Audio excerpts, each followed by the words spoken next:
should be the sound of Glenn. Yeah.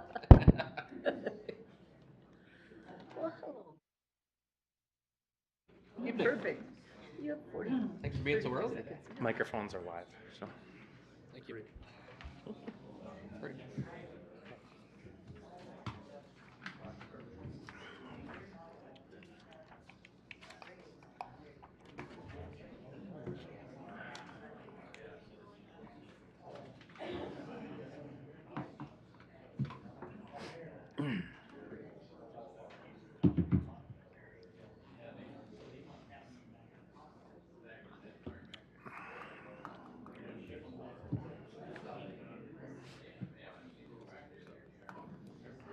We'll go ahead and call tonight's planning and zoning meeting to order.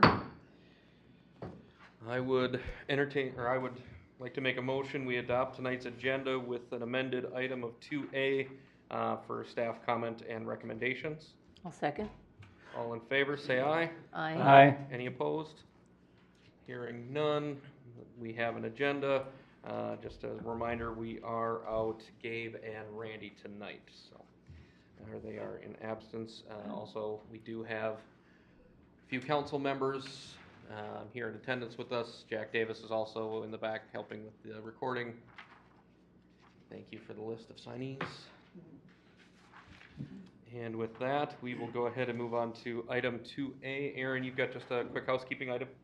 Thank you, Mr. Chair. Members of the Planning Commission, I did provide you with a couple pieces of information. One is an opinion from, I believe, the League of Cities, and then the other is a excerpt from the League of Cities handbook on guidance for public meetings and how email, telephone calls, and electronic communications apply with a Supreme Court ruling decision. So keep those things in mind when we are communicating, that we're not potentially setting ourselves up for an open meeting violation. Thank you. Thank you. Thank you. All right.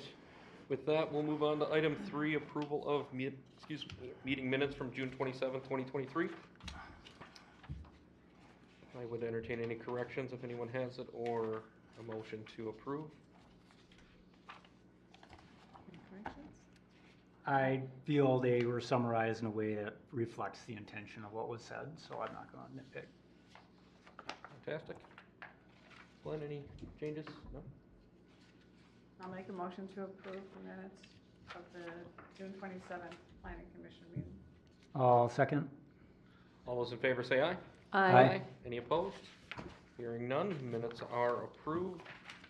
And we will move into item number 4 tonight, the conditional use permit amendment for Nexus Diversified Community Services at 900 189th Avenue Northeast. Aaron, if you're ready to run on that. Yep, thanks again, Mr. Chair, members of the Planning Commission. A little background information on this one. On August 1st, 2018, the City of East Bethel approved a conditional use permit for the operation of a psychiatric residential treatment facility at 900 189th Avenue Northeast. The facility opened briefly as Cambia Hills until its closing in 2021. Nexus Diversified Community Services, a licensed operator of youth psychiatric residential treatment, intends on purchasing and reopening the facility under its intended purpose. This property is zoned single-family or townhome residential district in which licensed residential care facility is identified in the ordinance as a conditional use. By state statute, a conditional use permit is a property right that runs with the land. That is, it attaches to and benefits the land and is not limited to a particular landowner. State statute says that a conditional use permit remains in effect as long as the landowner continues to meet the conditions agreed upon. According to the East Bethel ordinance, holders of a conditional use permit or interim use permit may conditional use or interim use may propose amendments, to the permit at any time following the procedures for a new permit set forth in this chapter. It goes on to talk about what a significant change or an insignificant change is. Nexus is proposing changes to the conditions which according to the East Bethel City Attorney constitute a significant change. Some insignificant changes have also been proposed by city staff to clean up language and make the conditions consistent with land use in general terms and not specific to the former owner or operator.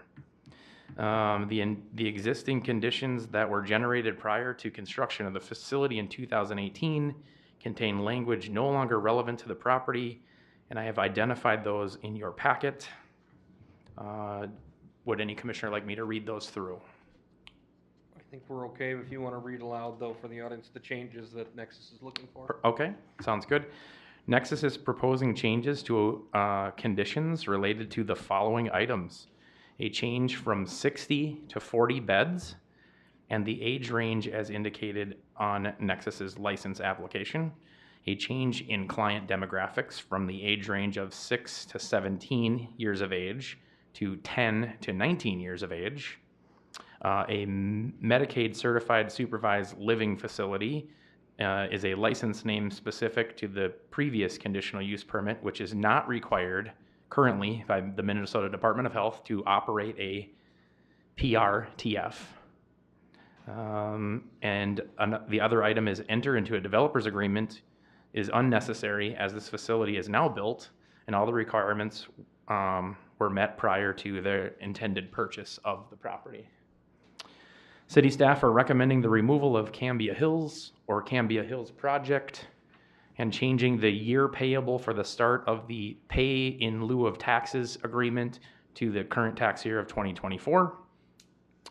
As part of the original developers agreement signed in 2018, a separate conditional use permit agreement was identified as a requirement. However, it was never completed. A conditional use permit agreement has been drafted to include the proposed amendments requested by Nexus and or city staff. That is attachment 2 of your packet.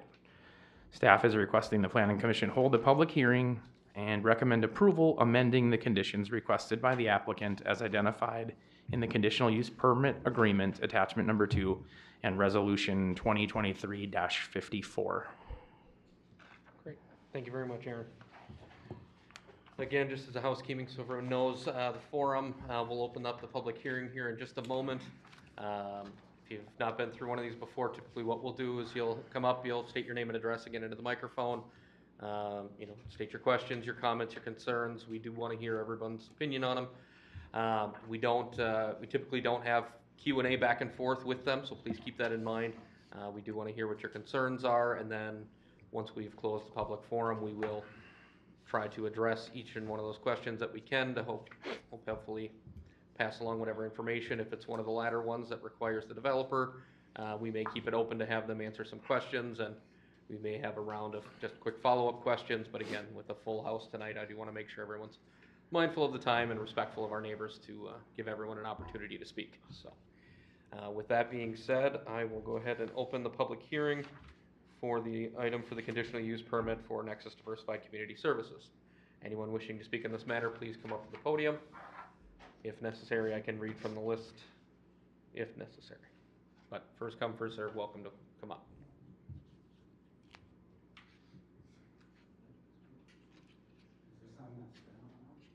No, this is on the former Cambria Hills property. Cambia. Or sorry, Cambia, I apologize. Thank you for the correction. Seeing no one rushing at this time, I'll go ahead and close the public forum. All right.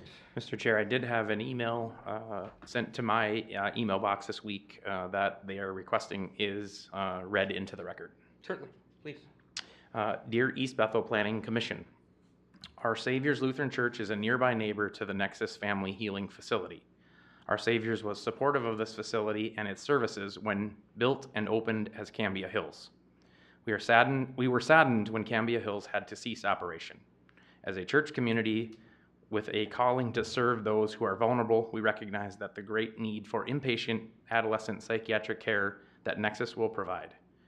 We are so pleased that another operator will be taking over the facility and providing the same services as it was originally intended for this site. We are excited to have the space occupied again and provide a much needed service to the greater community, as well as providing employment opportunities in our area. We give thanks to the Planning Commission and the City Council's support of the Nexus Family Healing Project. Regards, Pastor Kiri Solberg, Our Savior's Lutheran Church. Thank you. That has been read into the record. All right, with that, we can go into, I'd entertain a motion and we can go into discussion, or if you want to create a motion for discussion, we can do either route, whatever the group. I'd like to motion for discussion of resolution number 2023-54. Thank I'll you. second. We have a motion and a second for discussion. All in favor, say aye. Aye. Any opposed? Hearing none. We have a motion on the floor to discuss the resolution. You made the motion. I'll give you the opportunity to speak first on it, Joe. Sure. Just start by saying congratulations on the bond approval yesterday. I have two recommendations to the CUP. The first one is to change some of the wording in item 8. I guess this is my proposed change. The owner shall enter into a payment of lieu of taxes pilot agreement with the City of East Bethel and separately with Independent School District 15. The pilot payments will be structured in a manner that appropriately reflects the facilities, utilization of municipal and ISD 15 resources and infrastructure. The pilot will commence for payable 2024 taxes. No significant change there, just clarifying what the pilot should read. And then adding a condition, this would be maybe a subsection to item 6. So item 6, I'll just read what that is. Owner or leasee will be required to provide a copy to the city of the Anoka County Sheriff's Department and East Bethel Fire Department safety and E911 plans for the facility.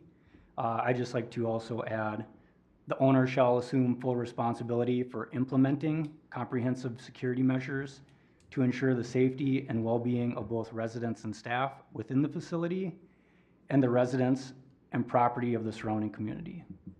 Those are my recommendations. Okay, I have to admit, on number 8, I'm confused actually as to what you're adding to that. Just specifying that will appropriately reflect the facility's utilization of resources. So what is the wording that you want? I'll read it all over again. The owner shall enter into a payment in lieu of taxes, which is a pilot agreement, with the City of East Bethel and separately with Independent School District 15. The pilot payments will be structured in a manner that appropriately reflects the facility's utilization of municipal and ISD 15 resources and infrastructure. The pilot will commence for payable 2024 taxes. Mr. Chair, Please. if I can ask Commissioner Ryder, are you then suggesting, and I want to get this correct, that Nexus would also be paying in lieu of tax payment to the school district on top of what they've already offered to pay the city? Well, there's another taxing governing body, correct? That's not being considered here with our CUP? Is that correct? The school district? So the original conditional use permit was only agreed upon that they would pay in lieu of taxes to the city. Right. It had nothing to do with the school district whatsoever. So I know that the proposed operator is still in contact with the school district and working on to provide the best possible arrangement they can for classroom space. I don't understand why you would want to include, or the necessity of including, the school district into the pilot agreement program. That Like seems a little bit out of our. seems a little far from the planning Scope of- commission's scope of approving or not approving the conditions that were requested to be amended. So we can't make Separate. recommendations? I'm just making a recommendation. Not on behalf of the school district. It goes beyond our Yeah. capabilities with the city, especially without them coming to us and asking either. The operator could enter into a pilot agreement with the school district if they choose to, but the school district levies different than the city does for taxes. You're correct, they are their own taxing body.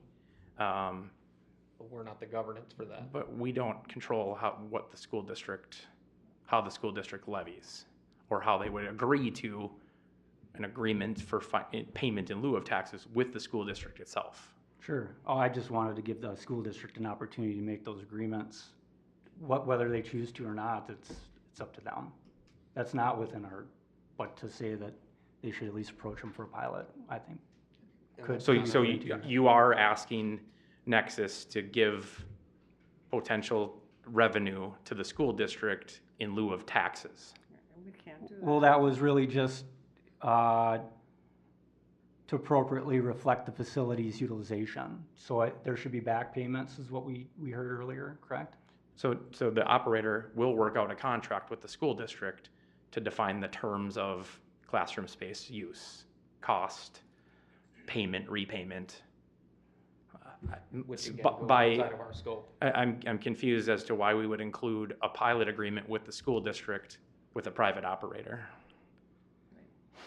I understand that your concern is to make sure that the school district is fairly compensated in some form so that there's not a burden on the taxpayers, but asking them to sign a separate agreement for payment in lieu of taxes to the school district seems far beyond what the conditions of this agreement were even originally intended. The school board needs to do that. Okay, well, then I will withdraw my recommendation for condition 8 change. And then will you please repeat the other one that you had? Yep, and so this is just clarifying, like a subsection for 6, or maybe even replace 7 and then continue the numbers. The owner shall assume full responsibility for implementing comprehensive security measures to ensure the safety and well-being of both residents and staff within the facility, and residents and property of the surrounding community. The current CUP just describes that they will have a plan. I'm just recommending adding language that says that they're responsible for the plan.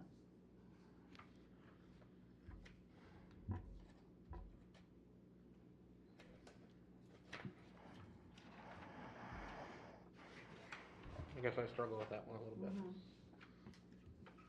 Sorry, I'm trying to think of this from the way you describe it. My insurance agent hat kind of goes on here, and it feels like you're extending liability beyond something that they're already implied to have liability for, of items within their own care, custody, and control. We're just trying to ensure that they're liable for their residents. That's really the short meaning of this. Yep, but the purpose of the conditional use permit isn't to broaden the liability. Especially with this, with section 6 being, like, at least the way I intend to read it, it's providing what their plans are to the facility, to the proper departments, and if there's a issue with said plan, that they would be addressed by those facilities that would be able to give better recommendation than we can. Am I incorrect in that thought process? Mr. Chair, Please. can I ask Mr. Ryder? So under number 6, your intention to make an addition is to just ensure that they implement the plan that they provide to the sheriff's office, to the fire department, to the city. You want to just ensure that they're going to implement a plan. Correct.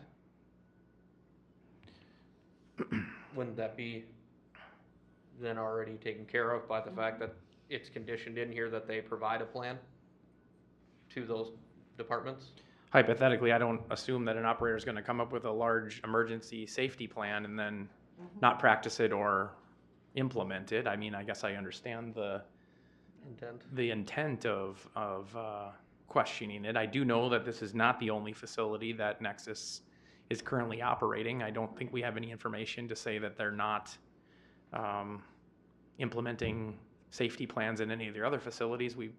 I don't know. I guess I haven't heard that information, so. Yeah, I guess I just feel if the root intent of the added language is to make sure that they have said plan and that it is followed, personally, I feel it's already implied based on the description and the fact that they have to have said plan and provide it to said departments, I would feel that they wouldn't be able to continue to operate if they didn't. Obviously, it wouldn't apply with our conditional use, so if they didn't, then that would be a violation of the conditional use permit, which would revoke their condition to begin with. My assumption also is that they'll probably consult with the sheriff's department on the best Well, we'll practice say- when calling to implement a safety plan. So if they have a safety concern and they need to lock the facility down, they're going to have to work with the sheriff's office on the best way to get that facility back up and running again, should it be required even a medical emergency, whether they segregate folks to different locations in the building to avoid the emergency so that personnel can get in and do their work. Like, I think that's part of implementation is the actual response. Sure. Well, I guess the issue is I heard assume and then probably, and I'm just trying to make sure that there's no assuming or probable. I don't feel like, if we're already assuming, I don't see a problem with just adding the language that they will implement as well. I don't feel like it's adding a lot of risk to their, Then maybe an agreeable solution would be then just adding the language at the end of 6. Like I said, and E911 plans for the facility, and they're followed. Does that satisfy what you're looking to get intent of, which removes my assumption of implementation without ruining this? Or So- I'm just trying to. So Make our everyone comfortable. fire department would do annual inspections, which would be part of the implementation plan. So what was In your- terms of us telling Anoka County Dispatch how an operator is going to participate in an emergency call, I don't know that we have the authority to do that. Likewise, I don't know if we can, because every emergency is a little bit different. Say they have an emergency that's happening out in the yard, and they've dictated a plan that only encompasses an emergency that happens inside the facility. Well, we don't have a plan for something out in the yard. So how do we evaluate that their implementation happened correctly and hold them accountable to a condition and a permit when every emergency is different? I can assure you that as a former employee of Campia Hills, as the office manager, that these things were in great detail. And we met with each individual department, entity, and all those details were included in any plan. So outside emergencies, inside emergencies were very detailed. well, I'm sure they are. I just think that we should add language that ensures that they're implemented. That's it. I guess my main concern is if, a child runs away in the middle of winter and gets hurt. Yeah, there's great details. Well, then we should ensure it's implemented. Again, I think that's the intent of the plan in the first place. That's my opinion, but any other changes, we can, again, split hairs once we make said motions, which we don't have yet, so. Any other recommendations or changes to anything, discussion? I just noticed a typo in 6. I will correct that. Just after city, the owner or leasee will be required to provide a copy to the city and the Anoka County Sheriff's Department versus City of the Anoka, city of the Anoka. That's my mistake. I will correct The that. and the Anoka. thank you. A lot of words on a page. Yep, we're all fallible. I'd like to make a motion to approve Resolution 2023-54 as written with the spelling correction mentioned by Aaron Berg. I'll second. We have a motion and a second. All in favor, say aye. Aye. Aye. Any opposed? Aye. The ayes have it.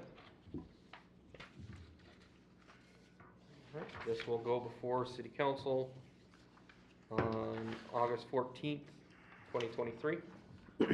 Correct? Correct. Thank you.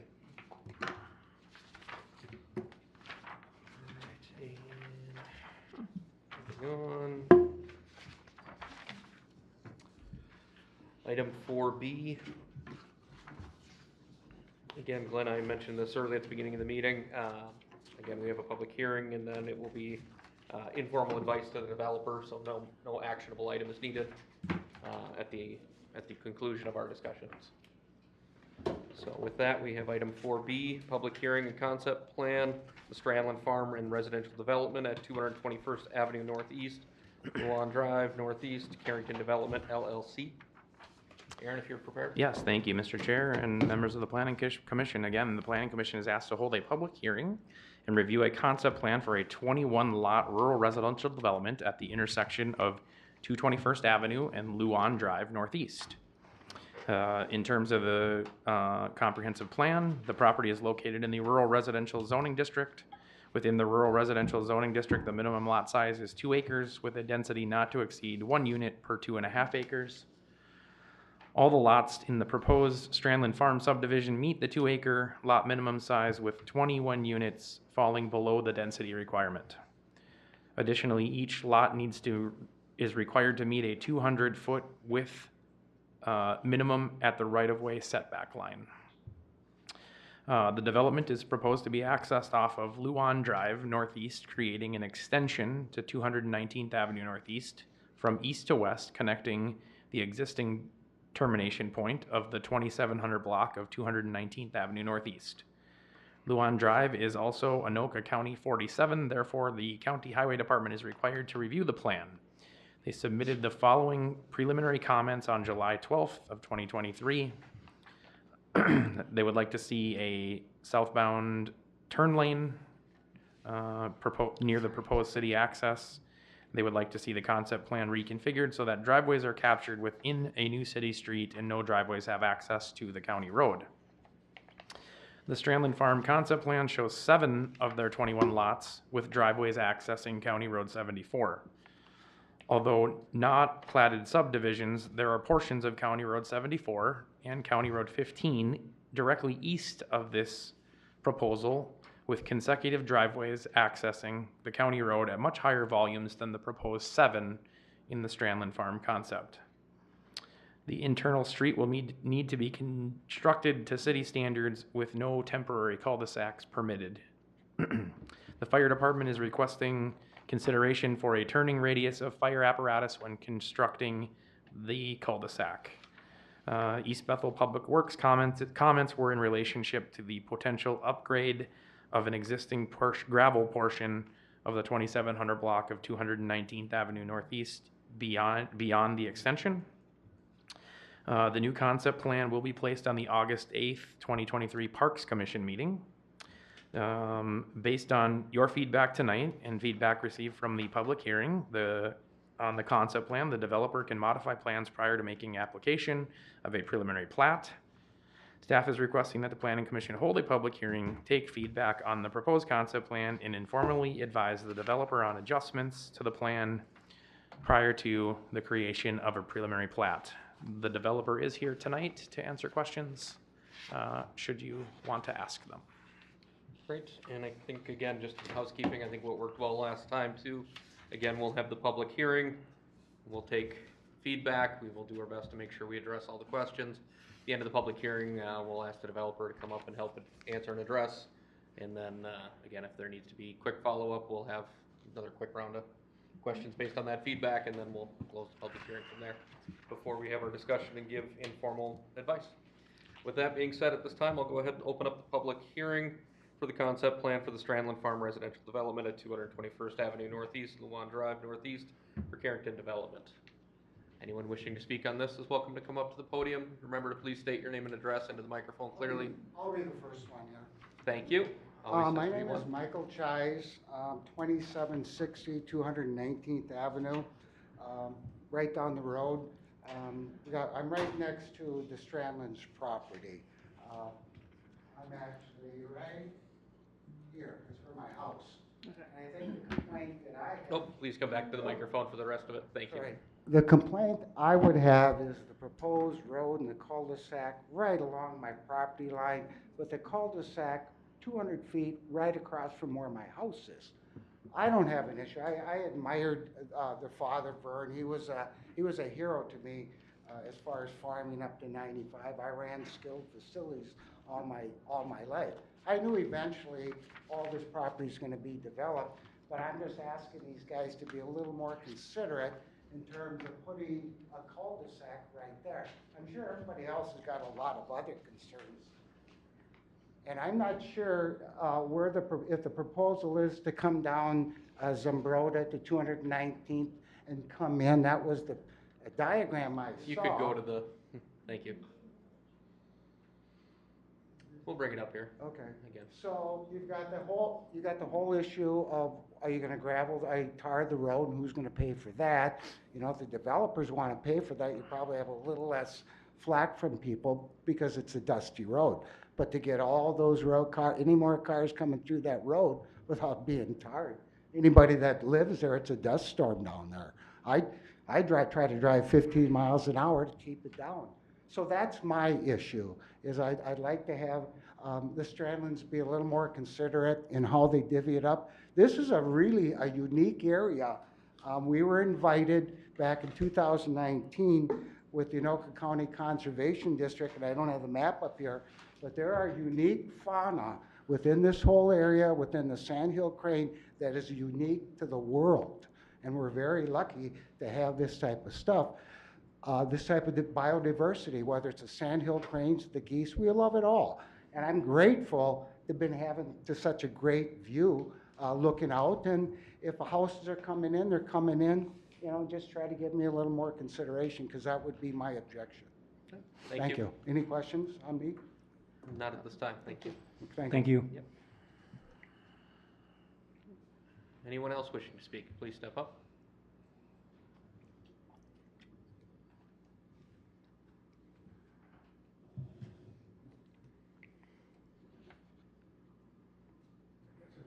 Go back to the Luann Drive.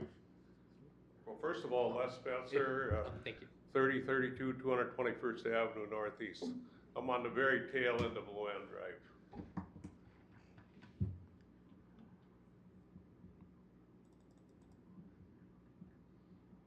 The upper right corner of that, where that sharp curve is, Yep, yep. right in here. Okay, that's always been, for 50-some years that I've If you lived could there. speak at the microphone, For please. Thank you. 50-some years that I've lived there, it's always been an issue growing my kids up there, and it's one of them corners that you can't see down the lane. We can't see down Luann Drive to the south there. Unless you almost stop, then you create a hazard as you have to stop for the traffic that's coming through. So if we're gonna build houses right there, how close are the houses gonna be to that corner? They're gonna be right up into this corner? House? Yep, we'll take the question and we'll make sure we get them Okay. answered. So that's kind of my safety concern on it. I mean, otherwise, good luck to you guys. You know, you gotta go through all of this, so. Thank you. Thank you very much, sir.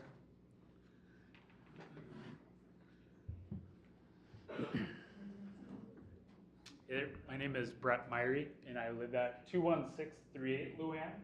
This is my property right here, right on the corner.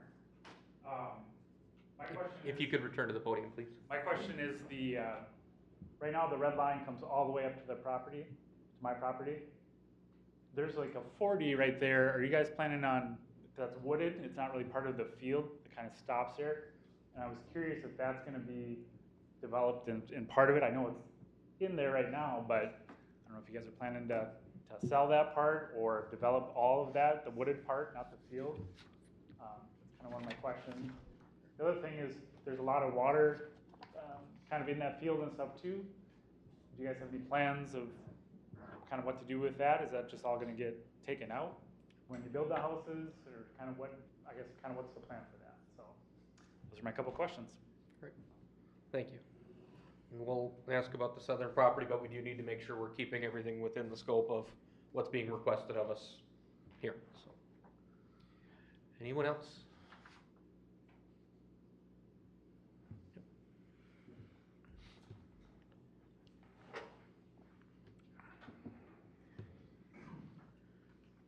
My question is just the If you could state, state your name and address. Thank you. Dolores Goldeman, and I'm in the parcel right across What's the address? on Luann Drive, 22027 Luann Drive. My concern would be the safety, and, you know, we have a corner, because my house is right halfway, it's on the southern border, right next to it. And my concern is, it's kind of like a racetrack going by my house, because there's a sharp curve on the one side and a curve on the next side. And I would just be concerned if they put a road, I mean, I don't see where they're putting the road, but where, if it would have a turn lane or something, because we have no shoulders on that road at all. So if two cars meet, you'd have to take the ditch, and the ditches are pretty, and so, I mean, if you got 21 people trying to get in and out of the road, it might be, you know, I don't know if that's something that should be taken up with the county or whatever, because the road is, you know, that strip of road is quite dangerous. Between the curve, we've had a lot of people off that curve over the years, because we've lived there for, you know, 55 years. That would just be my concern. Okay, thank you.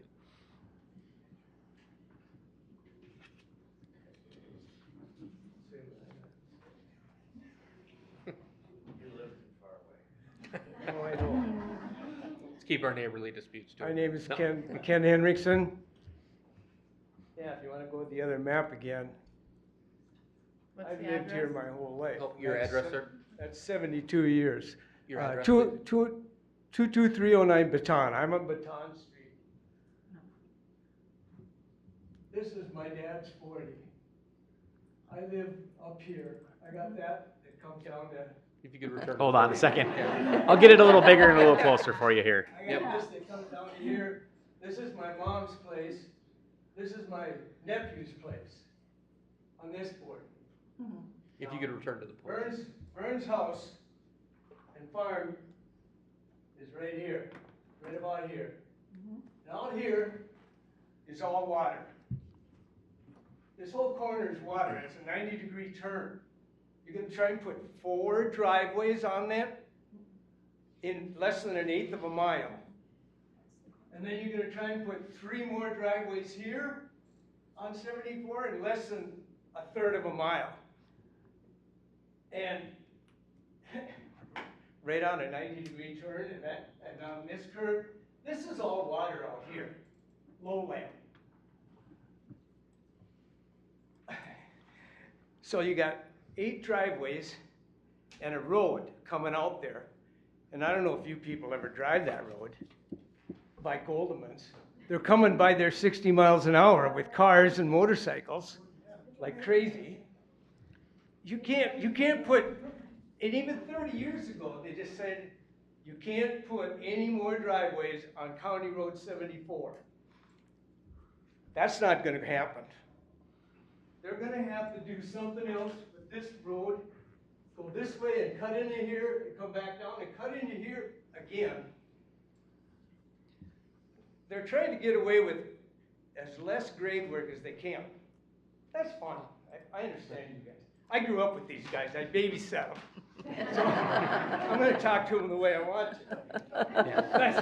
They're trying to make 21 lots out of something that should be maybe, well, there's what, 4 or 5 on the other side of the road, and you're trying to make 21 out of, it should be maybe 8 or 10, for crying out loud. We'll make sure you. What get else the- have I got? I mean, yeah, I understand that all 3 of these guys, there's another brother, they're all in the business, and I understand that. Right here. So, whatever. I just don't think you can do it. You can't put 4 driveways out there in 1/3 of a mile, right on that corner, and then 3 more on the next corner. You're gonna be sued like crazy. So you better figure it out. You're gonna have to send this back to your Rude and Sons and start rearranging some more roads, I think, Steve. We'll make sure he's aware. Yeah, that's all I got. Thank you. Thank you.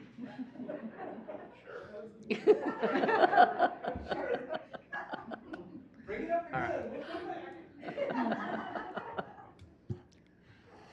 Anyone else? Keep the roasting to a minimum.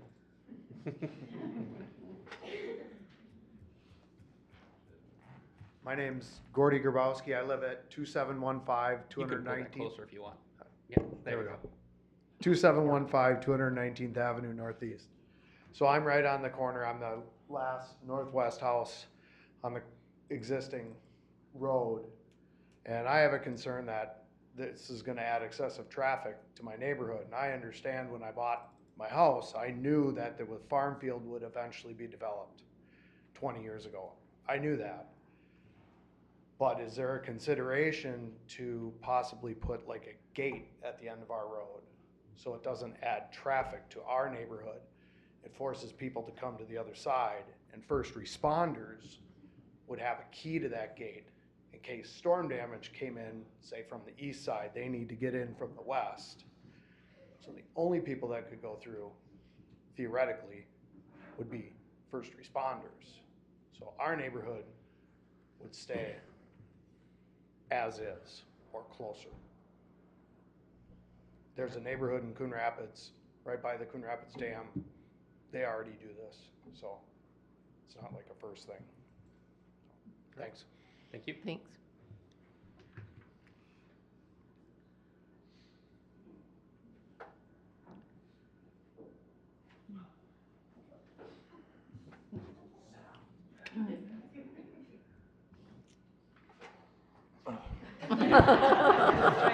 Whatever makes you feel comfortable. Aaron Hermson, 2222 3 Yancey Street. Did I miss something here? Because I thought that there was not going to be any driveways on this county road. Is that right? Is this right? We'll address that. You're going to address that? So I just bet you, so you have issues with driveways on the county road? Well, yeah. I mean, we're all talking about the hairpin curves, and I think it's a very dangerous area. And with this proposed 219th, and how these lots shake out, I think it might be a better idea to kind of split that, get it away from that tight curve on the lawn, and maybe bring it down to the south a little bit. But then now you're jeopardizing lots, right? And the whole thing needs to be restructured. But I think everybody living in that area can contest that.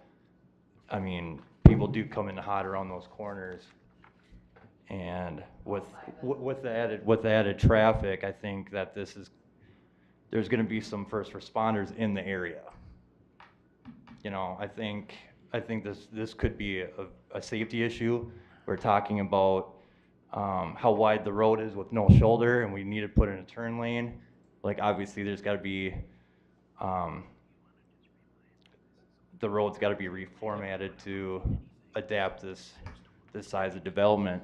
Yep. And to be completely honest, I came from Coon Rapids. I moved up here because I wanted to get away from all the developments. I understand there's a lot of farmland around here, but in the Sandhill Cranes, this is kind of taking away from our way of life, up in East Bethel, and I think we all kind of value that. So that's kind of my take on it. And please keep in mind too, everyone, this is a concept plan. We're not voting on anything tonight. It is just a very, very rough draft to give feedback. So. Jeremy Mills, 21929 Zumbrota. You can go back to that other one. And I have a few things. So my property.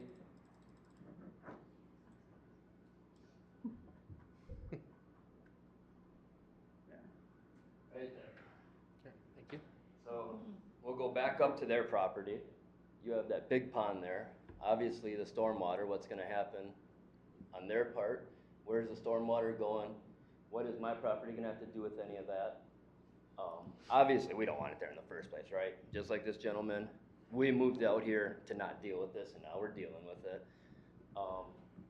We camp back there, we got our fire pit back there. I mean, we do a lot of stuff on that back property that is now gonna be gone for money, obviously, but kudos to you, it's your job. Had a great relationship with Mr. Strandland there. He drive the tractor by, talked to my kids all the time. I mean, we loved it back there. Obviously, that's all gonna be gone now. Another question I had is, I heard you say something about asphalting coming off 219. Is that 219 all the way up Zumbrota, or what is the plan on that? Do we have a rough plan on that, or what? Because we all know how that vote went about 5 years ago. And luckily I have the best neighbors, Corey, Belinda, Denny, Becky, Gordy. I mean, Mike and Jackie, we're all very considerate of each other, drive very slow, respect each other, know we got kids. That ain't gonna happen when you have 20 houses there and people driving through that neighborhood. So, those are my concerns. Thank you.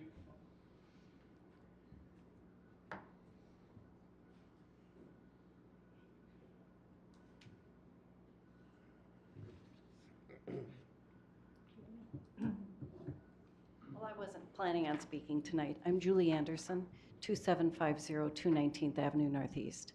My primary concerns are the wildlife, the turkeys, the deer, the sandhills, the trumpeters that we all see and love.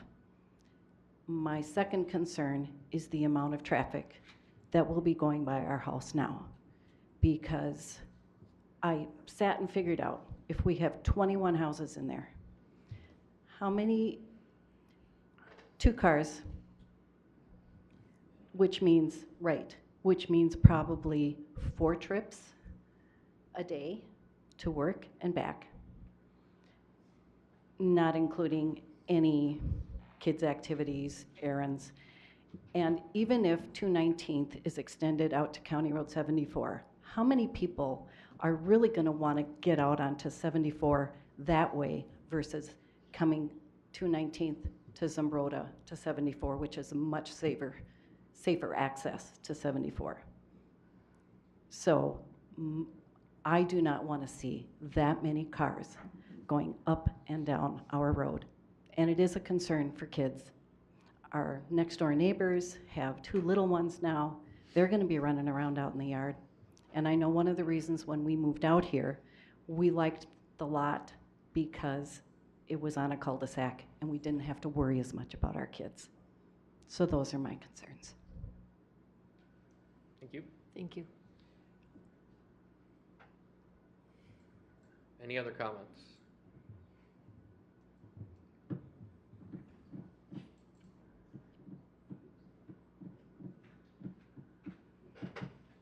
Belinda Peterson, 21934 Zumbrota Street. And we actually live right across the street from Becky and Gordy, not Becky and Gordy, Mills. And right now, from the end of the road all the way in, you guys have a hard time keeping up with all of the road the way it is. Like 2 days after you guys do the grading and everything, it's all rippled up again. It's like a washboard 95% of the time. So with said traffic being in addition, if that road isn't paved, then are you guys going to be out doing that more often? Second, if you aren't going to do that more often, and then are we the ones that are going to be taxed on it if it does come up where it is going to be paved? And I do worry about, the wildlife, the kids, everything. The whole neighborhood is a great neighborhood. We don't have any complaints with anybody out there, so it's to keep the traffic at a minimum would be great.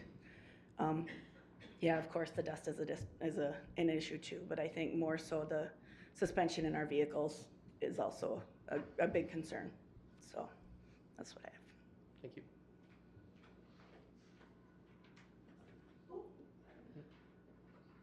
Anyone else?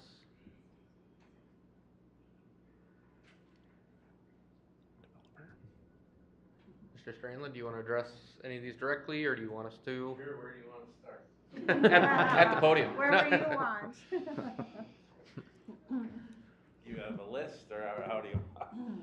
However you'd like. I have a list. I can check stuff off. I Yeah, can read them just to you, whatever. Go through the list. We'll start Sure. at the top. All right, let's see here. The cul-de-sac adjoining the neighbor's property. He asked if there was any consideration or anything else that could be done with that. The reason the design has it going there because that's common practice in connecting the streets in a layout. If you want to see a layout not connecting to there, that's fine, but that cul-de-sac was put there for the purpose of extension. That's why it's brought to the property line. And then therefore, the that's what you do.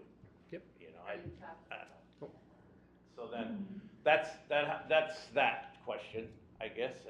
If you would really like to see that be landlocked, not landlocked, but I mean that not have any access, we can look at a different layout, not connecting that, but I don't think that's the wish of emergency services or anybody like that. And I really don't think too many people are gonna drive from the new paved road onto the dirt road to get out to whichever direction they're going. Yep. And there's really not any difference where the new street accesses Luan sight line compared to where the one in their plat comes out on 74. It's both in straight pieces of road. Okay, and a little bit of history on that plat there. That was the first farm I rented when I was about 12 years old, and then it got developed. And now all those people live where I used to farm. But that's what happens. So, next one on the list. Yep.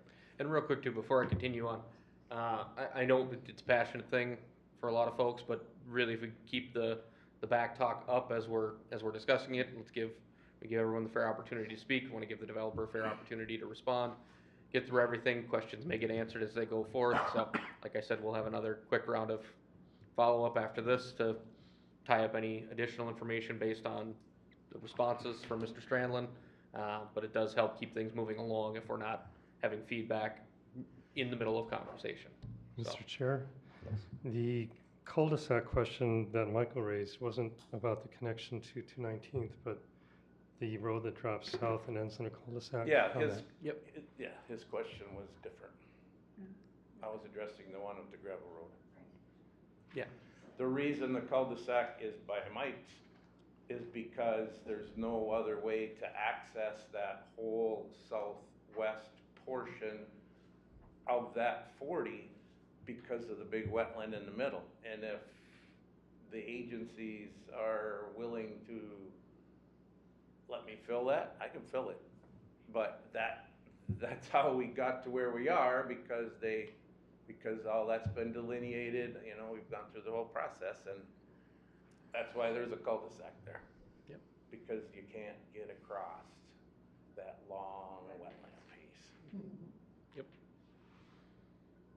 Okay. Thank you. Next. I know the question about unique wildlife came up. And I'll jump in on this one too. You know, we are very fortunate that we live in a city with 47 square miles. Correct me if I'm wrong on that data. Aaron, can you remind me what the percentage of our total city's wetland is? A lot. Thank you. I needed the technical amount, and that was perfect. We do. We are very fortunate that we do have a lot of area for the wildlife. Again, we have Carlos Avery nearby. We also have the Cedar Creek Wildlife Preserve, as well as other parks. There will be places for wildlife to go. We've seen this in the past, and as Mr. Strandland pointed out, and this kind of addresses some of the other concerns as well, is at one point in time, this was his, where your homes are is where his farmland was. There's currently, I just at rough guess, was about 28 homes in that development to the west there, give or take. At one point in time, none of those vehicles were on the roads either.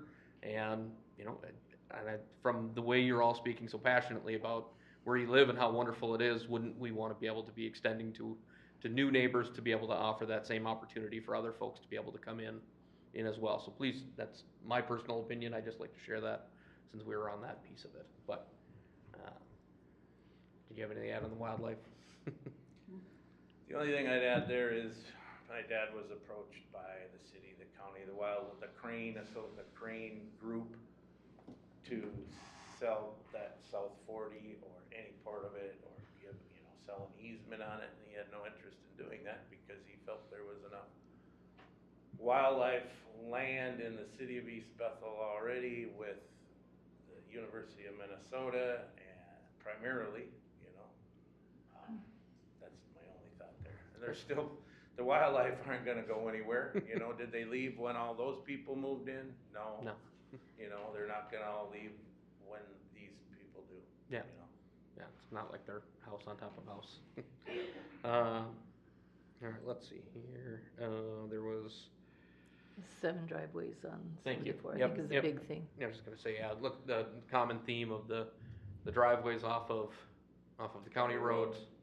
And Aaron, you may have information to help with it too, I know someone had asked that there was supposed to be none, I'm assuming we don't have any history of that, where there was no driveways ever gonna be on the county road. I know nothing about that, but I've not been here all that long. I just know that whenever any development is proposed that touches any county road, we always ask them for their comment and feedback and suggestions and hope to provide that or facilitate that to the developer for follow-up and consideration. So I do know in the county engineer's comments, it didn't say that they necessarily would prohibit driveways. It just said they would like to see less, or they would like to, let me see if I can find his specific comment.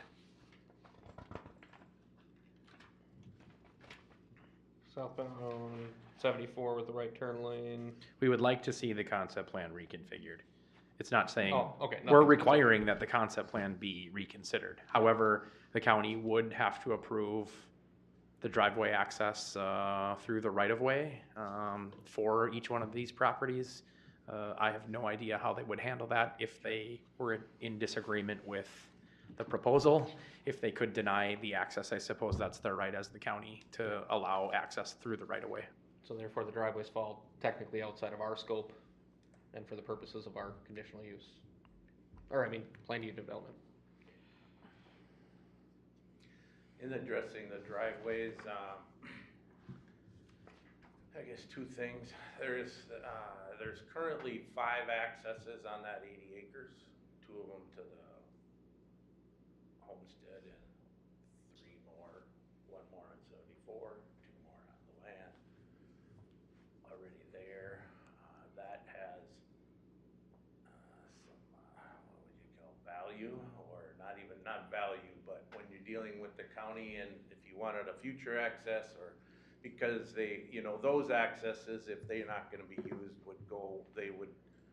the county takes away access anywhere except there's a driveway in the plating process. You also give the county another 25, 26, they take 60 instead of the 33 prescriptive they have now, you know, right away, that you just have to give them. Part of the reason on that South 40, there's driveways on the county road is because the wetland area,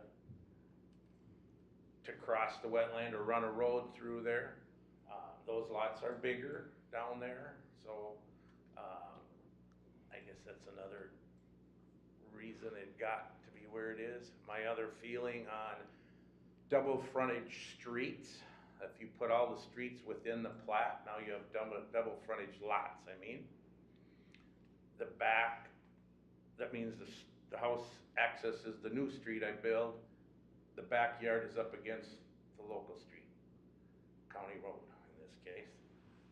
People tend to put all their crap on the back of their lot, which is what you see when you drive down the county road through not only this city, every city the same way. So it's not just the problem here, it's everywhere, you know, when you plat like that. Plus, so that's an issue there also.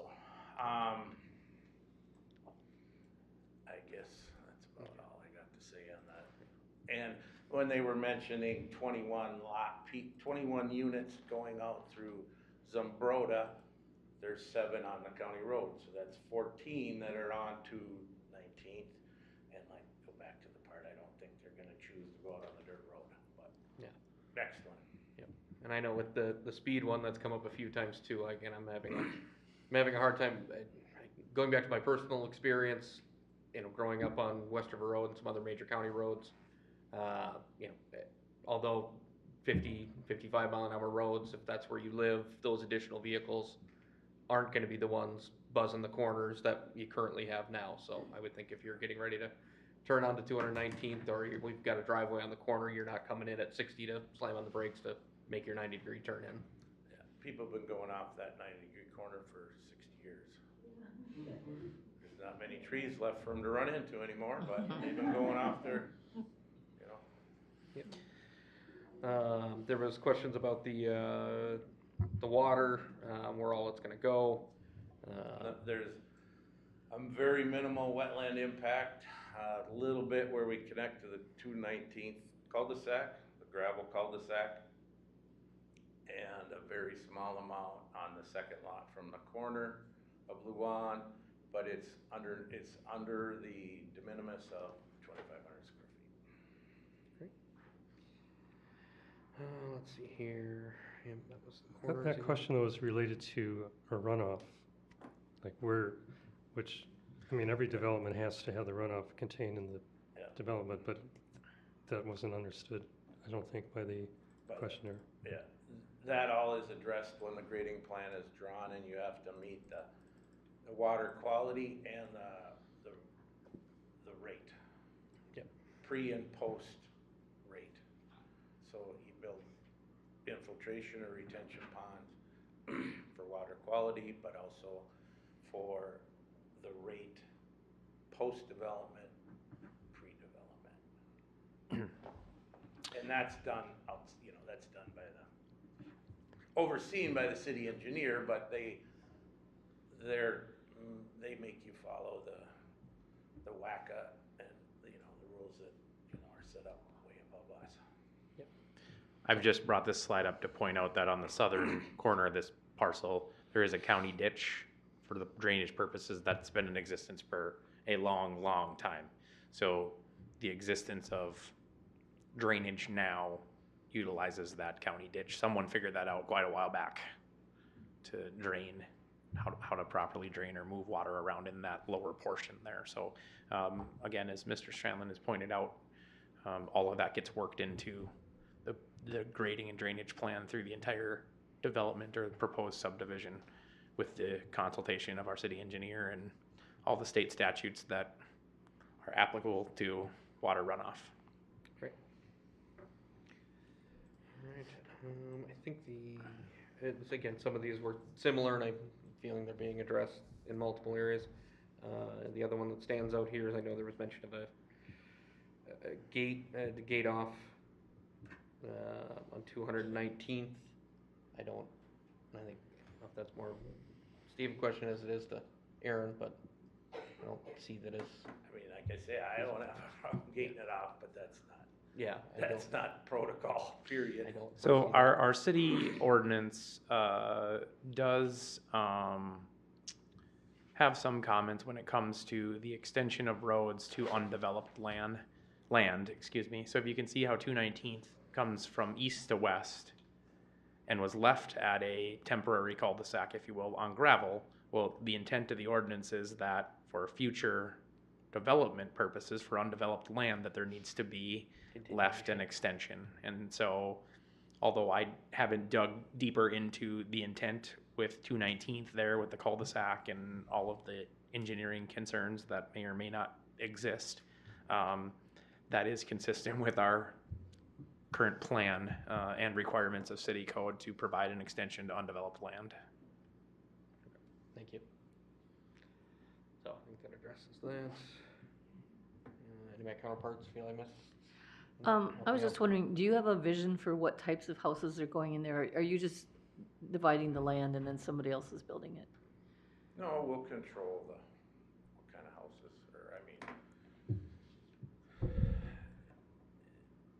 as far as what do you mean by control?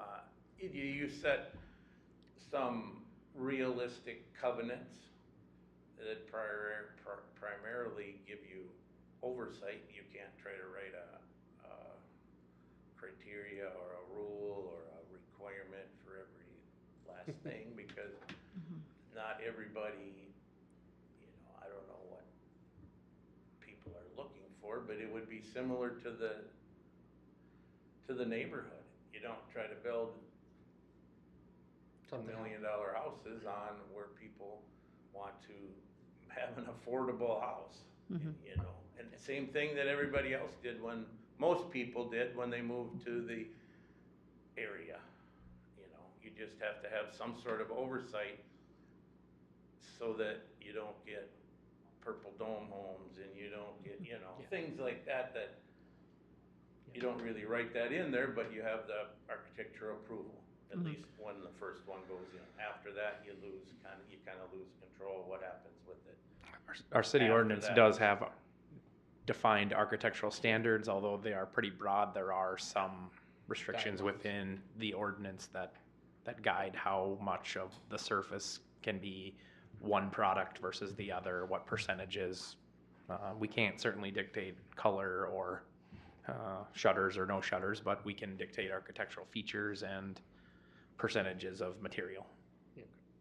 I guess I'm kind of trying to get it is, are you looking like at affordable homes, kind of mature couple homes, kind of? I'd say it's both. Okay. Because some people are moving to the area off of their city lot and want space. It's both. It's gotten way harder to build something that's affordable for the starting out family, but a lot of what I have done is the second, their second house and some of it's people, I have a development in Linwood that, it's some of both. It's really on both ranges. Some of it's neighbors moving into there. I mean, they're neighbors to the plat moving into there. So you really can't put, it's not gonna be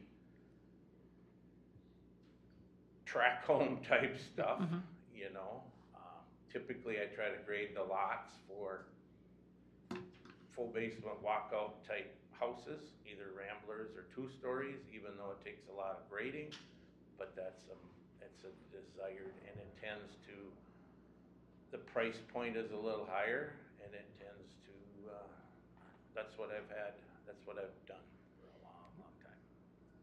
Thanks, that's helpful. Again, road conditions were brought up, and just to make sure it's clear, it is assumed these are all paved roads inside the new development, not left. You'll have to meet gravel. city standard. Yep. Mr. Strandland would be responsible for the finish of the asphalt road. Yep, within the scope of this Correct. development. Yep. So, right, just want to make sure I address that. I think that answers most of it. I know there was comments made about, again, being great neighborhoods. Kids, things like that. Obviously, I know we've had this with some other developments too, where neighborhoods are used to having a cul-de-sac, but it was meant, it was intended to eventually be extended, similar to like at 219th, where it's, again, these are temporary cul-de-sacs. People, although it's been advantageous during the time of and to be able to play out there, but it is the road. Can't be having kids play in the road. But if that was the intent of 219th and original, I mean, it's obviously we have to follow suit with that too. So I think that addresses all the questions. We should probably address Ken's concern. They have some land that's left there. Do you have a plan how to deal with that? Even if you're gone, is there gonna be no driveways onto the county road on them parcels that are left? They'd be on Baton, which is a city road. What about the piece between Mary's and to the east? Isn't there a parcel left there? That's a 3-acre lot with the old house. No, to the east. To the east? Yeah. The parcel with the house. That's Mom's, Yeah. and then there's So how will that- 300 feet from the corner is Brian's. Yep, so how will that remaining parcel be split without another driveway? Where your mom's house is, on that big parcel, that's not gonna stay one house. Oh, yeah, 10 acres, it's 10 acres. Yeah. Yeah. That's the way we sell it, if that happens, yeah. Then you won't control what happens after that. But, anyway, right? Sounds like a follow-up Yeah, conversation amongst you won't neighbors. control what happens after that. What's that? I said, sounds like a follow-up conversation Yeah. outside of the chambers here. Okay, thank you for that. Any further comments you want to add this time? Are we gonna ask, can we have questions, or are we Oh, gonna close if you, public? yeah, well, we've got them up here, and then like I said, the public hearing is still open, so we will still call folks back up for a last round of questions on it and go from there. Yeah, I just was wondering about, lot 4 and 3. Can you go to plat map? I don't see how 3 can be, if you can't build in the wetlands, how are you gonna get access to 3? Put a driveway in there? Right here.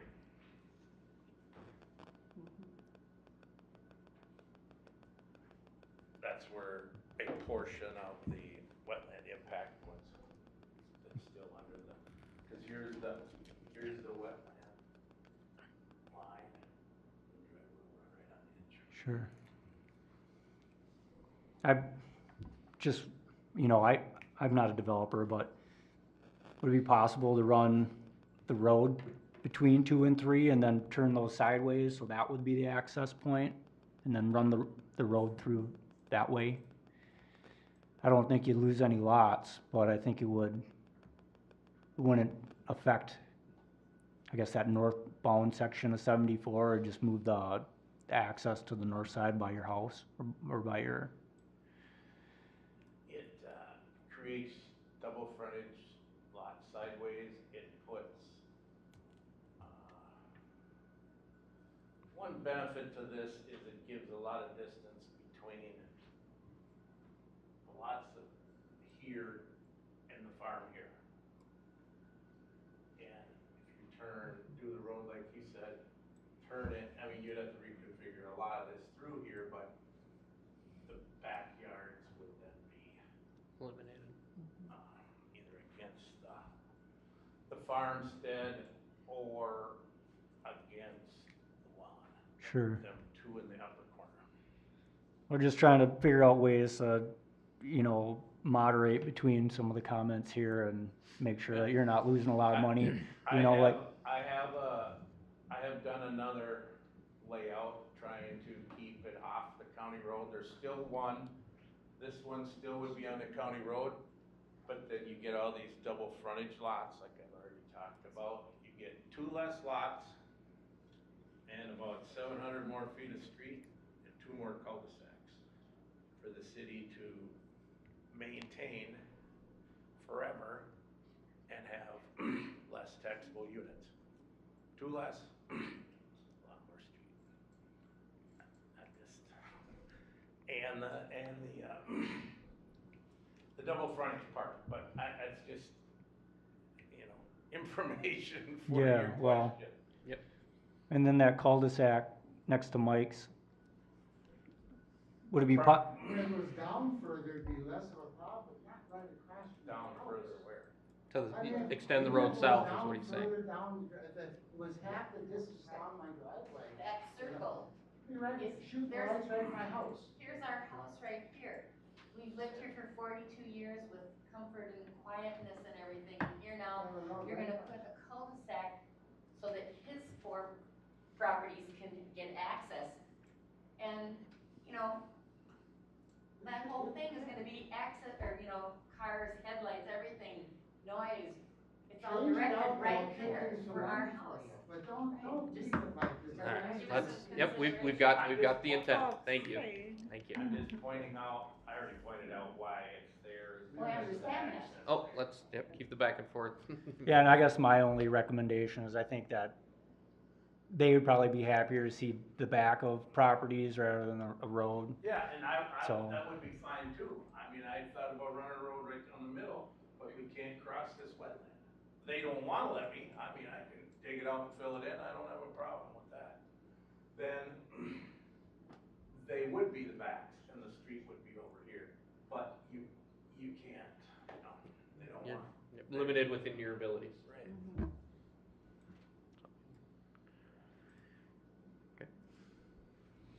I guess another recommendation would be combining 1 and 2, selling it as a larger lot, and then shortening up the There? cul-de-sac, yeah.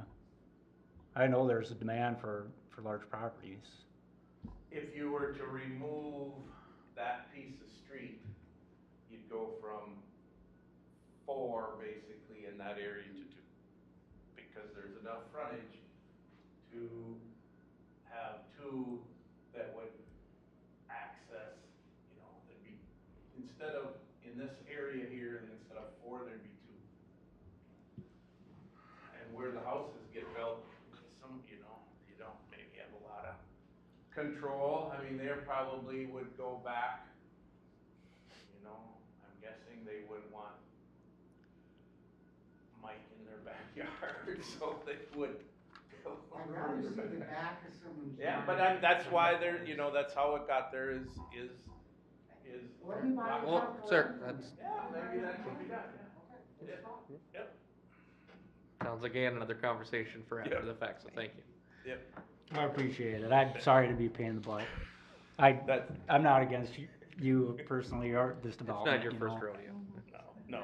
We gotta ask the I just That want to is- make sure the residents, are It taking. answers or the reasons why it got how it is. I mean, Yep. It didn't probably just didn't happen. There's logic behind it.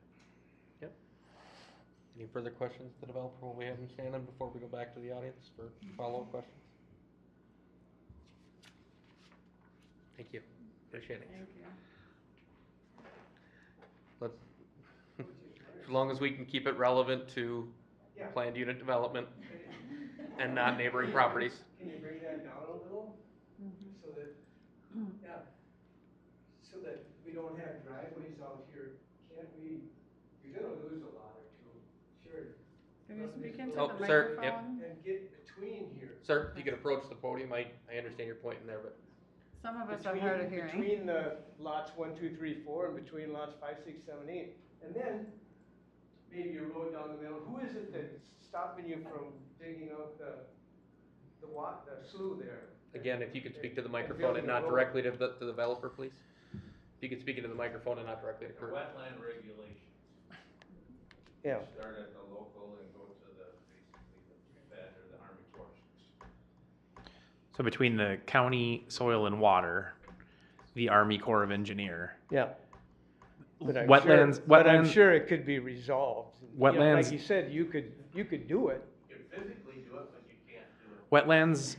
Wetlands in Minnesota receive a classification. Yep. And I think it's 1 through 4, I believe. And depending on what it's classified, depends on the allowed amount of fill or no fill or don't touch it, leave it Right. alone. Would they permit it? Wouldn't they permit it? So this most likely would be classified as one that can't be filled. Not fill it, but you would have to maybe dig You'd have to some dig it more out, and more then of a, anything you put in to get a driveway across this field. yeah. And there's been tamaracks that have. And started maybe to you'd grow. have to enlarge the slough there to So be. in the interest of time, it's your opinion that there may be other configurations for the roads for it. I got one point I should Thank you. make on that comment. Bring it down a little bit. You talked about bringing the street here, it's down here because of the distance come around that corner. They come around the corner and they're there. Even though the turn lane will be down here, but that's why the road isn't down here. There's another layout, the one I just talked about, that keeps the stuff off the county road as much as possible, but that has a street coming right out in front of your mom's house. Thank you. That's why I'm not going there, so. Any further follow-up questions? I have. Yeah. My name is Jackie Chise. I live at 2760 219th Avenue in East Bethel. He is with me. Yes. He just came for the show. So my question is, let me look on the map here. I think it's small. So when 219th comes through and they're gonna tar their properties, are they gonna continue that tar? I mean, all those other homes are gonna be driving on our street. Aren't they gonna be required to tar that since all their properties are gonna be exiting out onto our road? Won't they be required to tar 219th up to Zumbrota and exiting out? To the best of my knowledge, and again, Aaron, please correct me, and again, this is only within the scope of his development, would be what was required to meet city standards? Potentially, also and ultimately, this would be a city council decision, and city council could put in a condition that requires the developer provide an upgrade to the previous extension to get to their property. right? I mean, It, how many it could people- be, it could be a If they so condition. choose. I'm not Right. saying that it would be, it, How many it people could are be gonna want- required. Right, how many people are gonna wanna buy a home or a lot that's tarred, but then the rest of the road that they have to come out onto is gonna be dirt. But that's also assuming that they're all headed that direction. They don't have to go on the dirt. They don't. But I think they would probably choose that over going out onto, to the And that's five where S curves. everyone's and- gonna have their opinion on it. so. Exactly. Yep, They could All be right, either and I option. just voiced mine, so, all right, thank you. Thank you. Thank you. Any further follow-up before we close the public hearing? I thank everyone for their time and feedback. At this time, I'll go ahead and close the public hearing. I just want to thank everyone too, because this is a really emotional issue for everybody, and everyone's been so civil, and you have a short time for a really, really big issue for you, but thanks for your civility, everybody. I could reopen the public hearing. At this time, I'll reopen if you'd like to come to the podium and ask something. No need to be sorry. We want to make sure everyone's heard. We want to make sure everyone feels comfortable. I'm Becky Grabowski, 2715 219th. I'm on the corner, again, the corner that leads into the cul-de-sac. So my question would be, if you're talking about these other configurations, is there a point where we would be able to see them, and when would that point be, or what's the next step to being able to see alternatives? It's a great question. So Great again, question. Good question. And at this point, again, we have a public hearing for, again, condition, excuse me, it's been a long night. This For is a for the concept concept plan, plan. thank you, it has been an evening.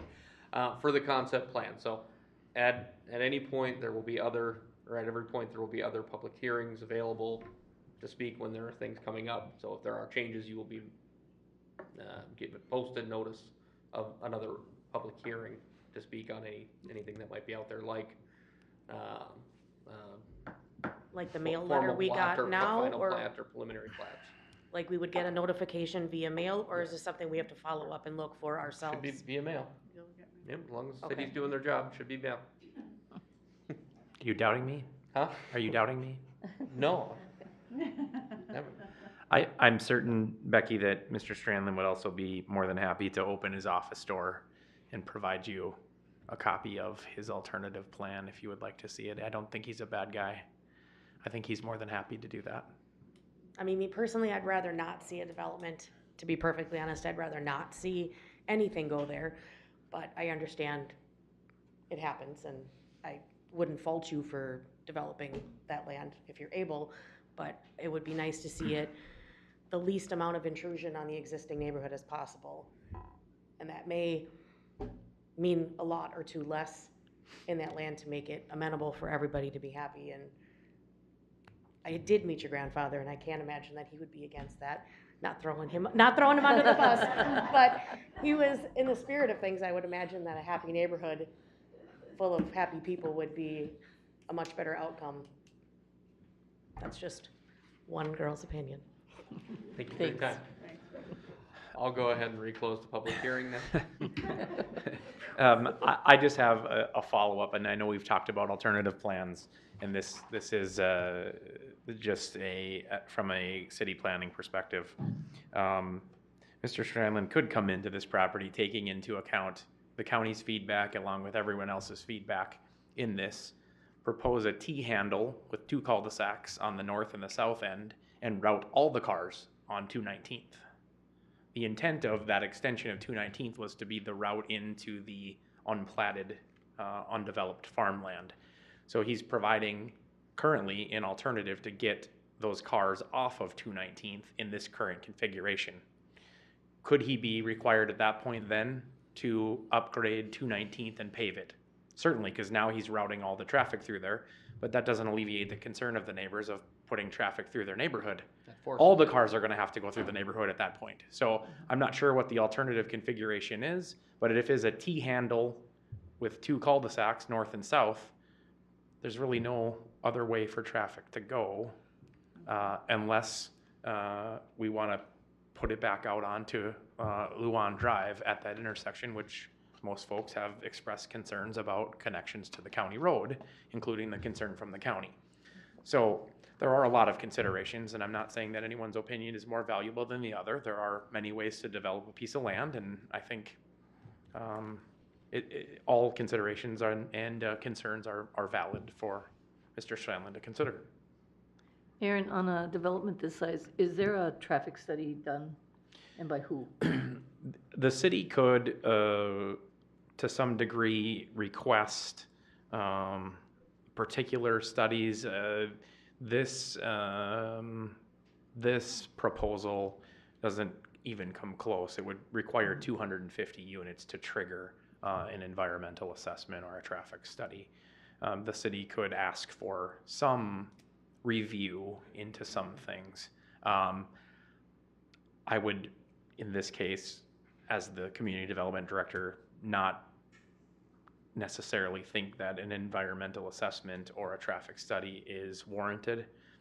We would probably rely on the county to make that request, since access is on county roads. We don't really have any authority at that point to make that reference other than the connection at 219th, which certainly could handle a few extra cars, although it isn't upgraded. Again, as a consideration, the council and or you as the planning commission on a preliminary plat could suggest, recommend, or ask the developer to upgrade the extension. Is this too small to recommend for a PUD? I mean, a PUD could be requested in any zone throughout the city. That sort of concept is more built around areas in which it can encompass sort of a different, maybe mixed use to provide a transition between different zones to come up with something that may not meet one zoning standard and go across zoning lines to come up with some middle ground. But there's nothing in our city code that says you can't request a planned unit development in a rural residential zone. The reason why I bring that up is we see what can be done in terms of putting 21 lots here, but it's at the cost of some issues that have been raised. But what if there was like a compromise with the PUD where there could be a cluster development that keeps away from the wetlands, minimizes the road infrastructure, and in exchange makes for smaller density of lots? Well, our comprehensive plan really points towards the zoning standards for rural residential lots. Now, granted, you could certainly look at the language of a planned unit development, but you are really then going against the comprehensive plan in terms of rural development when you go below 2 acres per residential unit. Right, but this would be to preserve the rural character by leaving all these areas as open land, and clustering the development would be like a trade-off. But its intent would be to preserve the nature aspect of this, like the whole, the northern corner and the southern wetlands. I guess I'd find that a little debatable, just because by saving one side, you're giving up the rural on the other, as opposed to maintaining what is, this would still be considered in the rural standard. So if anything, you'd actually be reducing the rural by having higher density in a smaller area. Would you? And it'd also be, and I know we've cautioned on this before, it'd be telling a landowner what to do or not to do with his land, when it's certainly an option he could come with, and we could, suggest finding alternative means, but this is his desired plan. It's not for us to tell him that he. The difficulty with clustering homes in the rural residential area is you need to find a location for a well, you need to find a location for a septic system, and they have a certain distance that they have to be apart, which means that if I put my septic system in within 50 feet of my neighbor's well, that's a problem. So sort of arranging those in a fashion in which you could meet all the setback requirements is gonna take some major creativity. And I don't know if it can be done on this, even though this is a pretty decent amount of space. That takes a lot of room. They have to be 20 feet from any residential structure, 50 feet from any neighboring well, 10 feet from any property line. As you keep putting the pieces of the puzzle together, the box gets a little bigger every time. And our, excuse me, our zoning standard of just over 2 acres or 2 acres itself is geared towards having a buildable space that's 23,000 some square feet, plus the taking into account the distances required for a septic system and a well and an alternative site should the septic system fail, because this was built after our ordinance revision came into effect. I believe that was in '92 when that requirement went into effect, that any new residence built has to have an alternative site should the septic system fail. So, Mr. Terry, if you can put all those puzzles in a box, I bet Mr. Strandland would hire you to make that work for him. I like Glenn's idea, actually, and I would just say if some way that Mr. Strandland could ask for the PUD, and he thinks it's a good idea too, I think it's a great idea. I actually like your idea as well. I don't know how would you do that with like majorly irregular lots, like triangle lots, or? You'd probably have, let's say it were the road as it was shown coming in, and it would end with a cul-de-sac about 2/3 to 3/4 of the way into the property, and then things would radiate out, and there might be some bigger lots, but at the very end, but it would have the other lots radiating out from either that street or the cul-de-sac, and they would be reduced frontage and lot sizes in exchange for leaving the open space and having less, for the developer, less infrastructure to do. Two things, I guess, who decides where the higher density gets put against that neighbor, this neighbor, that neighbor? And I think if those couple plats that are in the works in southern East Bethel come to fruition, there's gonna be a great plenty of high-density city lot stuff. And that's not what we're looking for. I think the concept of moving to rural East Bethel, and all of a sudden you jam 10 to 12 houses next door to each other with 10-foot distances between each one just to try and accommodate the potential land here is kind of counterintuitive to a comprehensive plan and the density suggestions. I like thinking outside the box, however.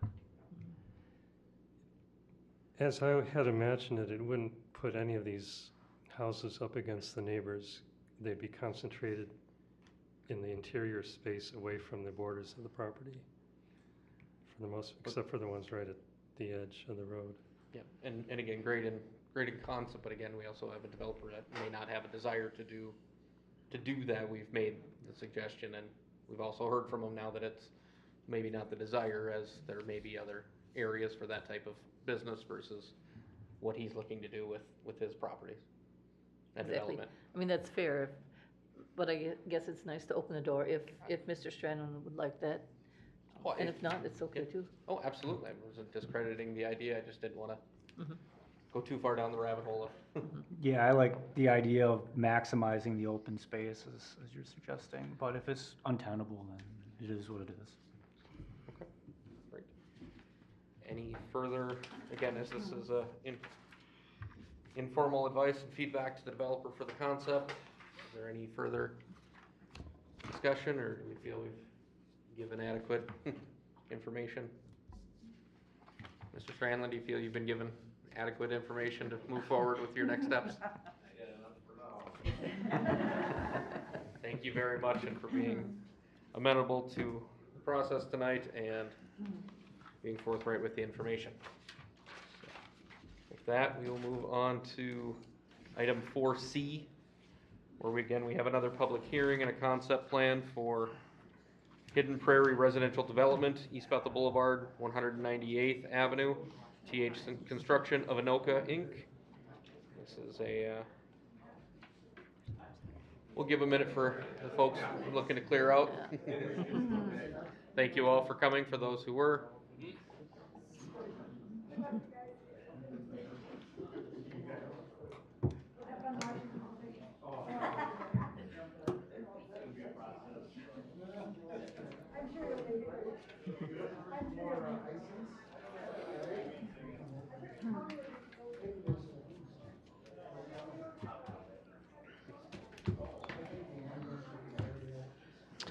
Okay, For those we may want to shut the door for those that are gathering in the hallway.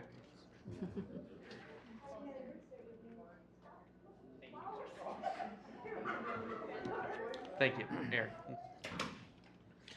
all right, the Planning Commission is asked to hold a public hearing and review a concept plan for a 17-lot rural residential development.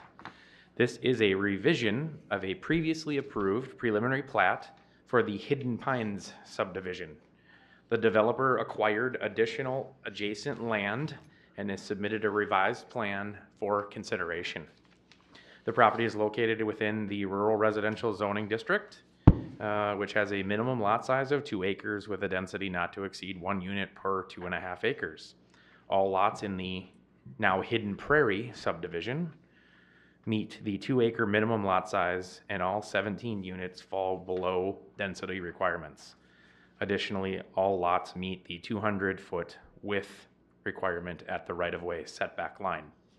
It is my understanding that during the preliminary plat filing process, someone beat the developer to filing the plat under the name of Hidden Pines during his revision process. So when he went to reuse the name, he found out that it was no longer available. Therefore, you now have Hidden Prairie instead of Hidden Pines. I wondered what happened. The development will be accessed off of East Bethel Boulevard or County Road 15. Therefore, the Anoka County Highway Department would be required to review the plan.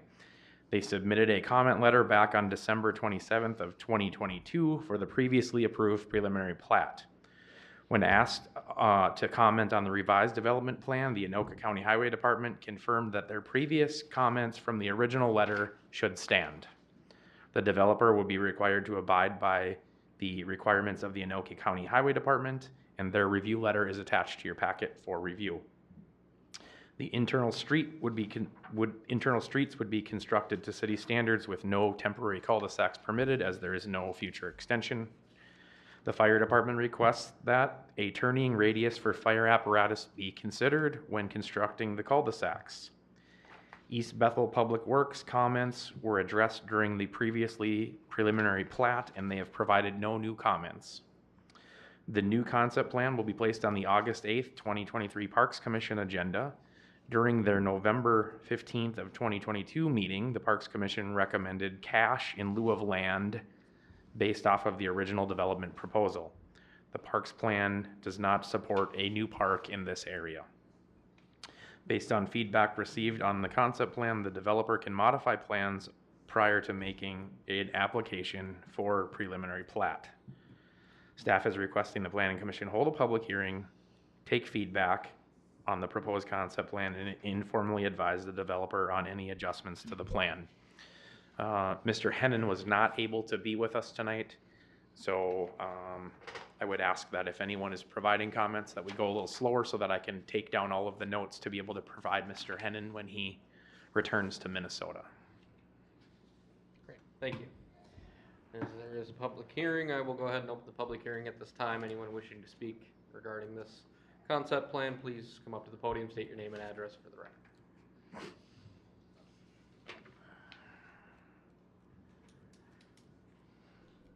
I'm Barb Mace, and I live at 2839 196th. So my land butts up to this new development. Back in April of 22, I was here when they had the first concept, and at that time, it was for 10 lots, 2.5 acres, which I was told at that time was also what the city required. And now you're saying it's 2 acres, and I'm curious as to when that changed and whatnot. Also, with the addition of this and with that initial plan, there was a temporary cul-de-sac, which would have eventually gone out into Yancey Street, which turns into 196th. Now it's 107, or now it's 17 lots. So I'm curious as to if the original street that was shown on the plat is still a go, what additional streets there are. You just said there's no longer going to be a temporary cul-de-sac, but then you also said something about cul-de-sacs after that. I'm also concerned about what type of housing they're putting back there as far as with the additional lots. And when I say types of housing, I'm talking HUD versus, you know, a higher end. I know that, you know, price point varies by houses. And if the new plan does call for that street to come through where the temporary cul-de-sac initially, or we have the cul-de-sac coming off Yancey. My understanding was the street would come through that. If that, in fact, is something that's going to occur, years ago when they tried to develop that land, one of the prerequisites was that the developer blacktop Yancey and 196 because we're still gravel. And that was a deterring factor at that point.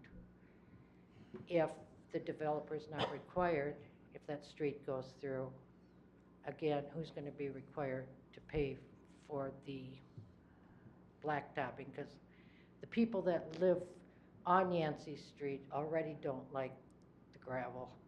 And if you have additional traffic, it's not going to work.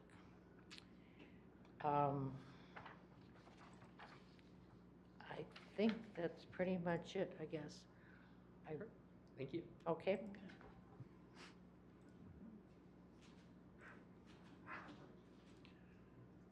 Anyone else wishing to speak on this for the public hearing?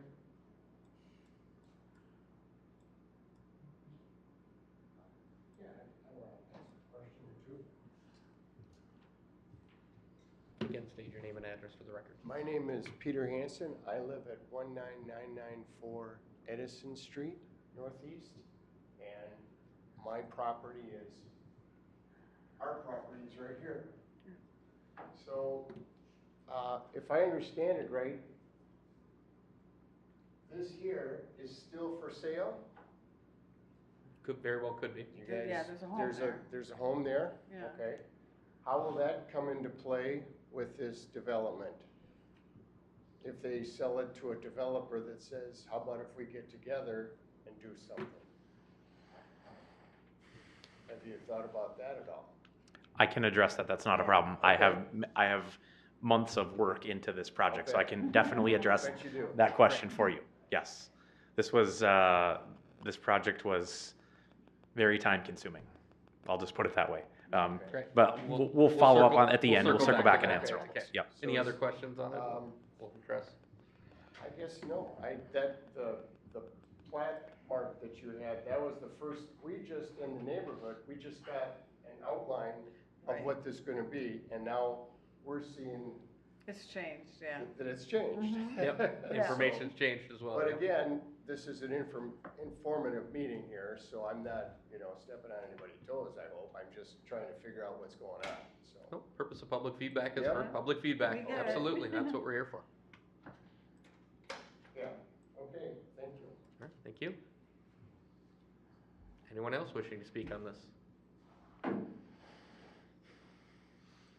Again, knowing the developer's not here, I can't ask them to come up and speak on it, so I will go ahead and close the public hearing at this time. And we will try to address these. Aaron, sounds like you've got some context, so if you want to Yes. start with. So with the previous development, we talked about the need to provide extension to undeveloped land. Well, as you can see, this has a residence this has a residence, this has a residence. This extension of this cul-de-sac would serve here if need be. What the developer is not required to do is to continue this in there because it already has access service to it. By our ordinance, he's not required to.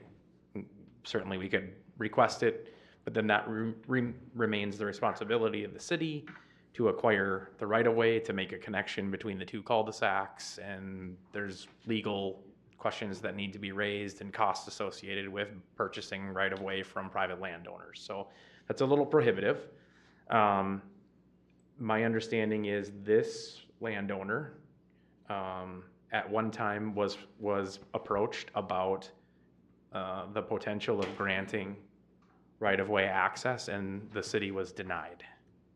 Therefore, the developer in this case isn't going to attempt to even request that the road be connected if circumstances haven't changed. He's also able to access all of his internal property by his street proposal. Therefore, no connection to those two cul-de-sacs would be a requirement. Now, if there was a potential future connection, we would permit temporary cul-de-sacs until those connections can be made. But in this case, since it's not a requirement, we aren't allowing temporary cul-de-sacs. They will have to be permanent cul-de-sacs at the cost of the developer. As you can see from this, in fact, let me jump back to this slide, or this map. This line right here, if you will, as it goes up and down, north and south, is actually the division between two watersheds. Oh. So this land on this flag here belonged to this property, which is currently for sale. Mr. Hennon, the developer, approached the landowner and offered to purchase this property. However, by resolution back some time ago, a previous buyer attempted to connect all of this property into one lot and was denied by the county because they were in two different tax districts with the watershed. Therefore, we spent many months back and forth figuring out how we could separate the home that's still for sale from the parcel back here, because they were all, by resolution, one parcel, not allowed to be connected by the boundary of this watershed line.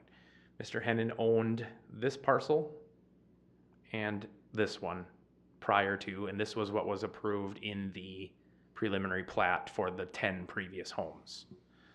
He was able to work out a land deal with the owner of this property, purchased part of this property here, and immediately we combined the two together. I don't know why the line is up. I do know why the line is on there. Give me 1 second.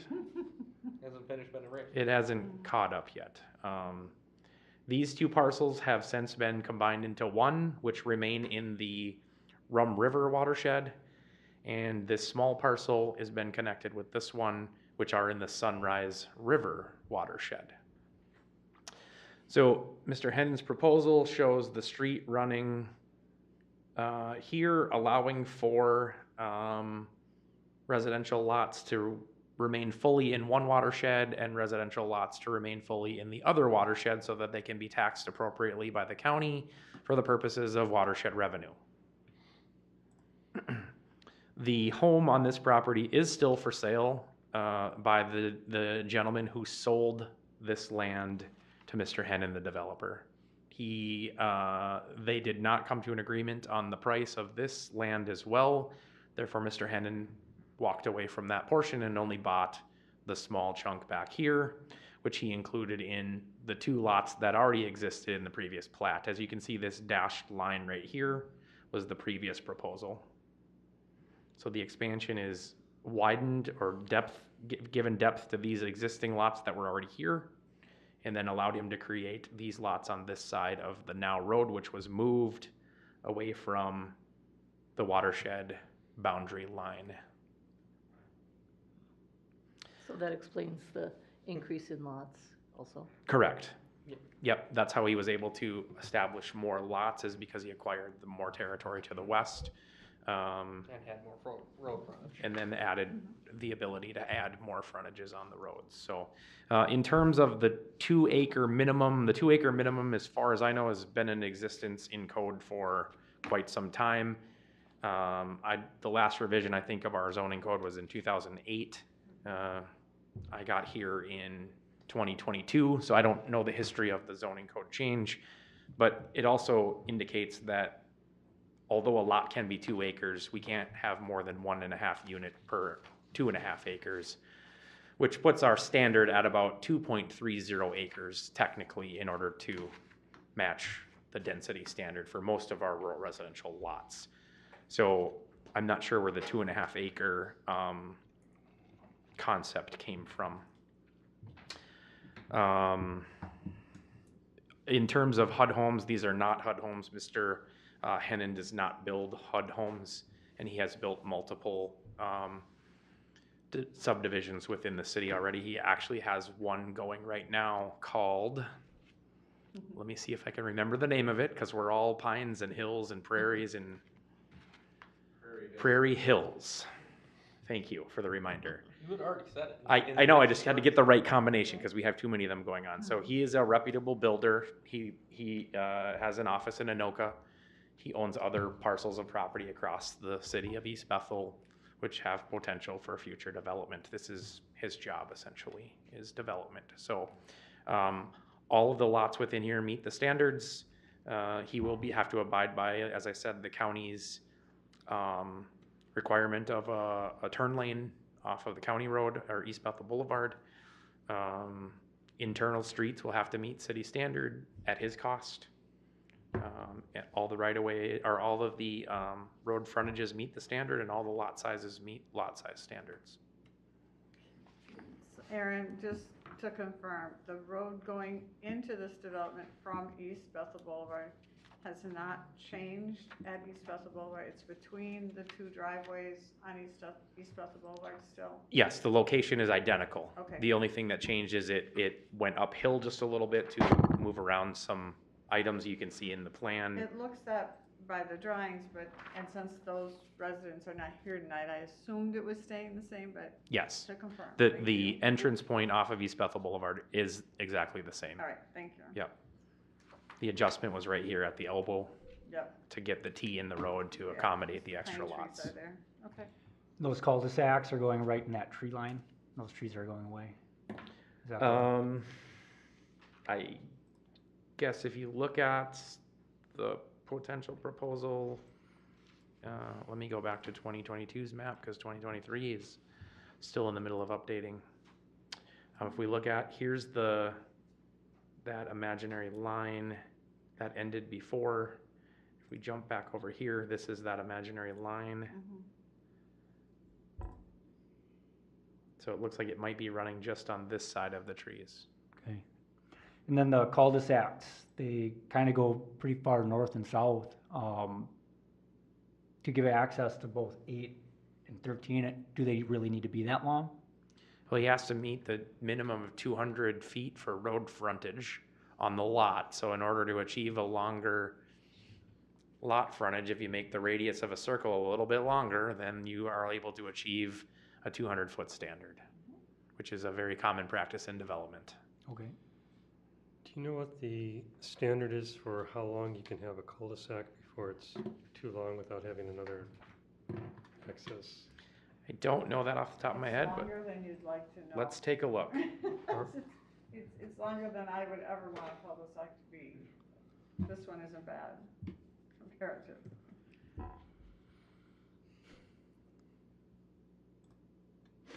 For the fire department appreciates the greater space Oh, for turning. Unless the Public Works and the fire chief approve this, I would never approve a cul-de-sac.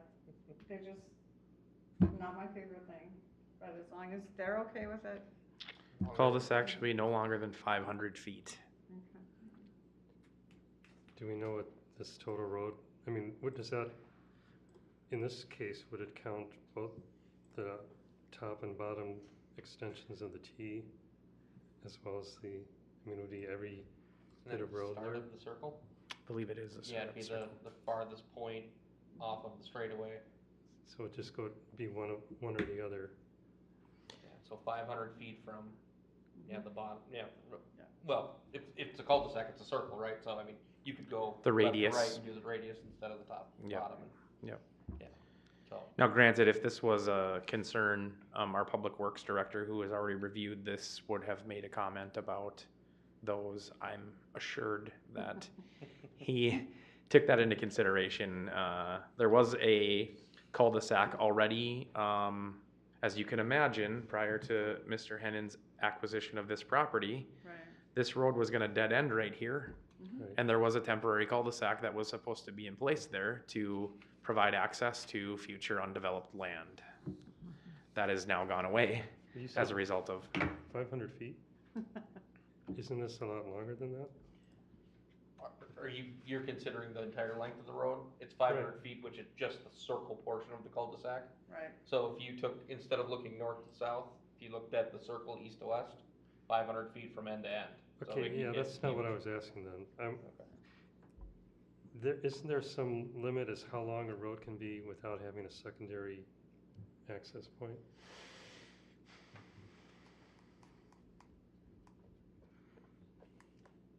Not that I'm aware of, but we can certainly look in the code. I'm in the streets right here, right now.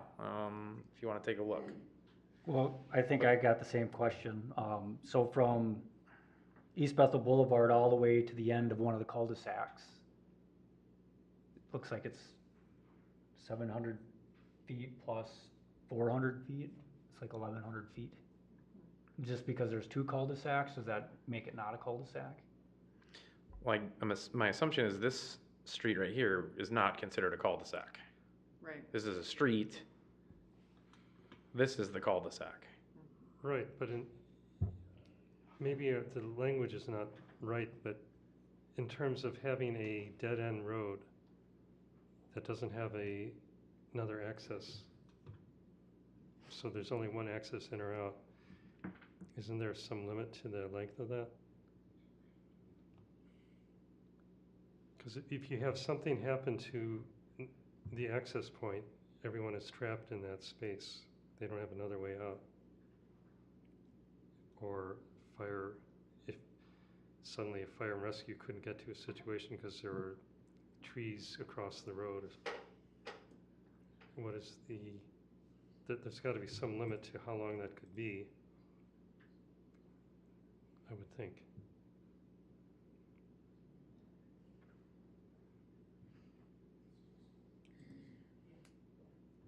Again, I think maybe this is a question back to the city engineer then. If he, again, I'm gonna presume he's already reviewed it and it falls within whatever scope That's it is. exactly And why I don't like cul-de-sacs. Yeah. It's where do you go if there's an emergency? Yeah, there was no comment from the city engineer on this plan, so Yeah, again, I would defer to defer that he knows his position better than we do and that it is true and accurate, and if it needed to be changed when the preliminary plat comes for us instead of the concept that all be a those would have to be condition. addressed to the city engineer and or public work director's satisfaction before we would approve a preliminary plat in the first place, so. Would you ask? Because to me, it's, like, I agree with Glenn that this is just a double-ended cul-de-sac rather than, so I mean, if you take off one cul-de-sac, the whole street's considered a cul-de-sac. But they added an extra one, so. Well, if I may, just point out straight north of there where we just talked about the connection. This cul-de-sac is longer than 500 feet. This is longer than 500 feet. Right. If you look citywide, I would assume that this is probably longer than 500 feet. This is definitely longer than 500 feet. That one's Yeah, 1,600 there's some feet. very long roads with cul-de-sacs in East Bethel. Yeah. This probably is close, but if you consider this extension. So I think that 500-foot standard is likely talking about the circle and not the road to the circle, Right. if you will. this is But there definitely is longer than sometimes a 500. concern about the road No, too, no so doubt about it. with the fire department especially, and as long as, they're looking at these plans. And our city code for cul-de-sac does address the minimum Right. radius as well as the maximum. Yeah. For the purposes of emergency response engineering.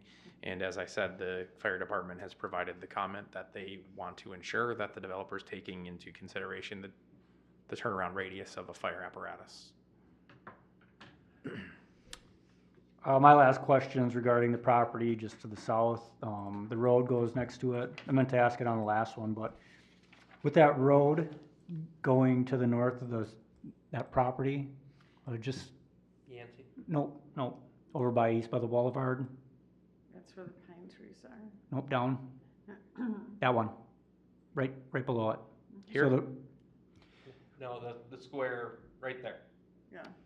does the road running alongside that affect tax rate for the property, or does it change your easements? Are they gonna have to give up an easement? So our city code, actually this was a revised plan after it came to me for consideration.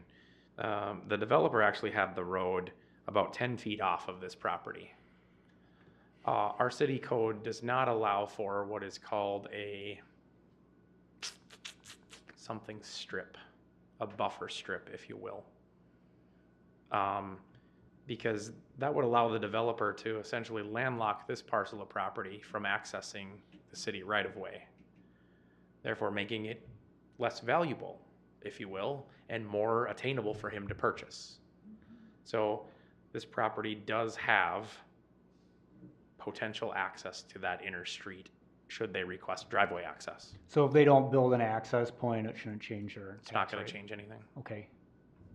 And this road will be constructed at the cost of the developer.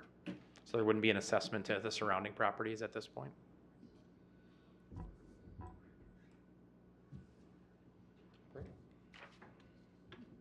Again, this is informal information at this time. Any further information to give to said developer?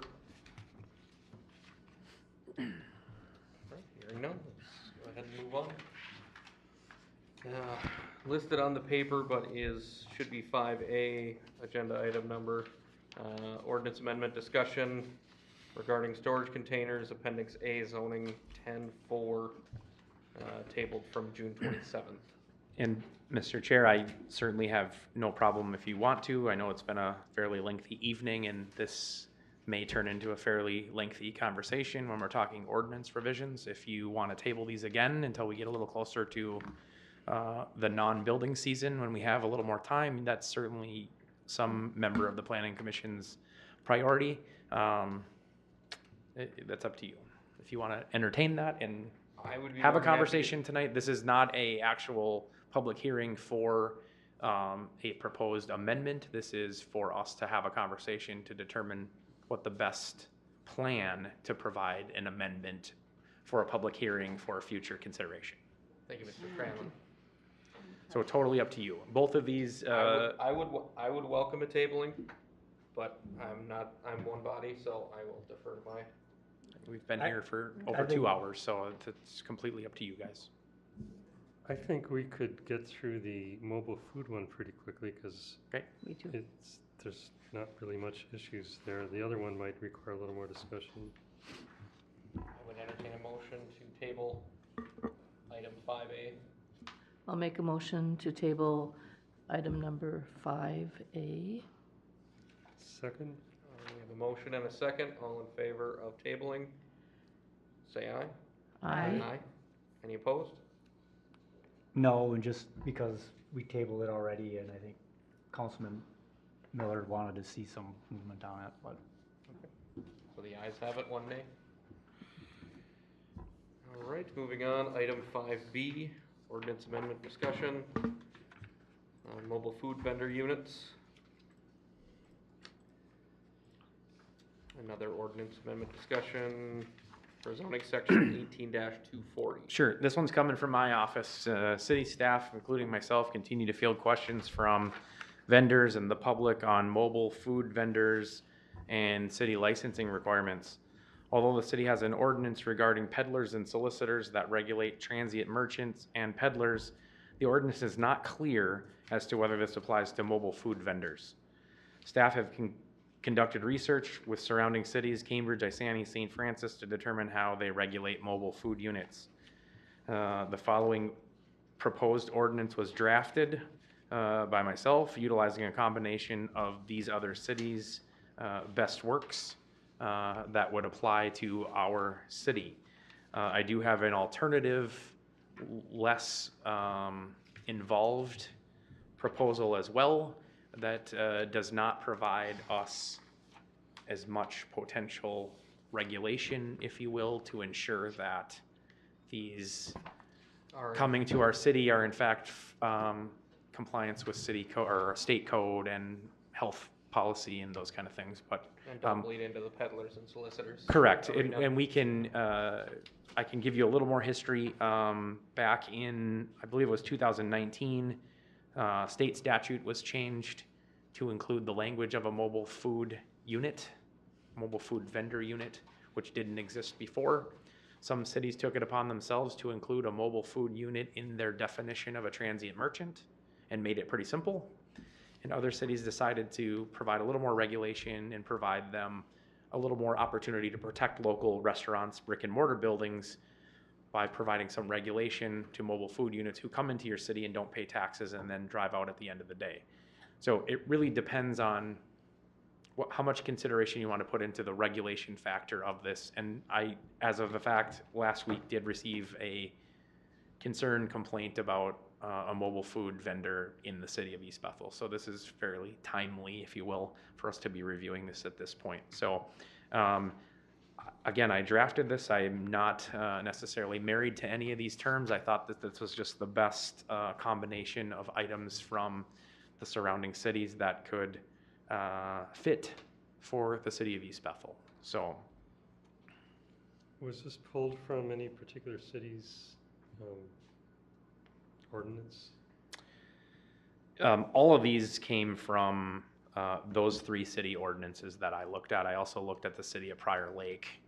They had a amendment proposal active at the time for public hearing on their website. And they had some pretty valuable sections and comments as well. But these, these are a combination of all of those, which I thought from some of them were overlapping, which we didn't need to repeat those. And some of them I was able to alter, as in section 5 regarding an exception for a food truck operating at a school district event or the Booster Club event or a Booster Days event. A couple of cities had references to city-sponsored events or school-sponsored events to not require a license, as the requirement or the responsibilities being put back on another public unit of government, if you will, to make sure that those food trucks that they're bringing in are in compliance with health department code and or state law. How does this affect like crad parties or just like anniversary parties or weddings? So all of this has to do with regulation on commercial property. Has nothing to do with your private residence. Okay. This is literally in place to protect our existing restaurants and or our existing businesses. Now, granted, there are some provisions in here that allow those existing businesses and or restaurants to permit, if you will, a food truck to be on site on their property, but there are some distance sections from the front door if they place a placard that says you're not allowed here. Some of these things come out of our transient merchant peddler solicitor ordinance already, just got dumped into the mobile food vendor to make it a little more specific for a food truck or a food cart or a food trailer, if you will. But as I said, we could make this really simple and go into our existing ordinance, which I have pulled up right here for you. You can read the transient merchant definition for yourself. As I said, this is directly from state code prior to 2019 from the research that I've done, which prompted most cities to go ahead and either add mobile food unit to the definition, and or create their own ordinance after the state law change. So we can make it as complicated or as simple as you want, realistically. There are some protections for our commercial businesses in the peddler solicitation ordinance that already exists, just not as maybe protective as the ordinance proposal that I've put in front of you. So, What about the insurance? To me, although I'm not real versed on insurance, but it seems kind of excessively large. That's actually I think it's pretty standard. almost minimum common standards. Really? For 1 million, 2 million general liability. Yep. For a food truck? Absolutely. Even for a farmer's market, if you were to go to a farmer's market and have a stand, you'd have that same level. To flip it around, as an insurance agent who just had a small booth at the fairgrounds for Street Machine Nationals, that required a 1 million, 2 million liability certificate just to have a 10 by 10 tent and a table to stand there and talk. That's an industry standard, I think. Very much so. In fact, actually, we're a lot of times now writing in 1 million, 3 million occurrence based. But. Aren't food trucks already, I guess, are there laws at the county level or the state level at how those run? Or are they just kind of free for all? Well, I mean, you have the opportunity as a local unit of government to provide a more restrictive set of standards than the county and or the state. And again, as I said, this was written in order to protect our local business, brick and mortar businesses, because they're the ones paying property tax. These guys come in, park in a restaurant's parking lot, and now people aren't going inside to pay those taxes that we need to do city functions and operations and an obligation of our taxpayers. These guys may pay state tax, but as we know, most mobile food vendors are cash operations. You claim what you want to claim in a cash operation from my perspective. Well, and I think a big part of the regulation would be through Department of Health. Yes, and that allows us the opportunity to require that they, when they come in to acquire a permit, provide us with proof that they've been inspected by the Department of Health.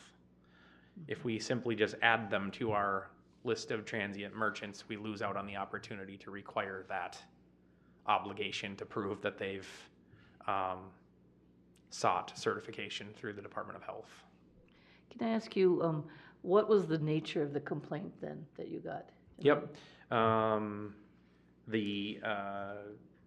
If you will, the You Pull Our Parts has had a taco truck parked in front of their main entrance on multiple occasions, multiple times a week, without obtaining any license or even checking with the city whether they needed to obtain a license. Now, granted, my experience is that if a mobile food vendor has a statewide catering license, that supersedes any local requirements for mobile food unit, because that's more strict than any local ordinance. There's provisions written in there that someone could hire you to cater something.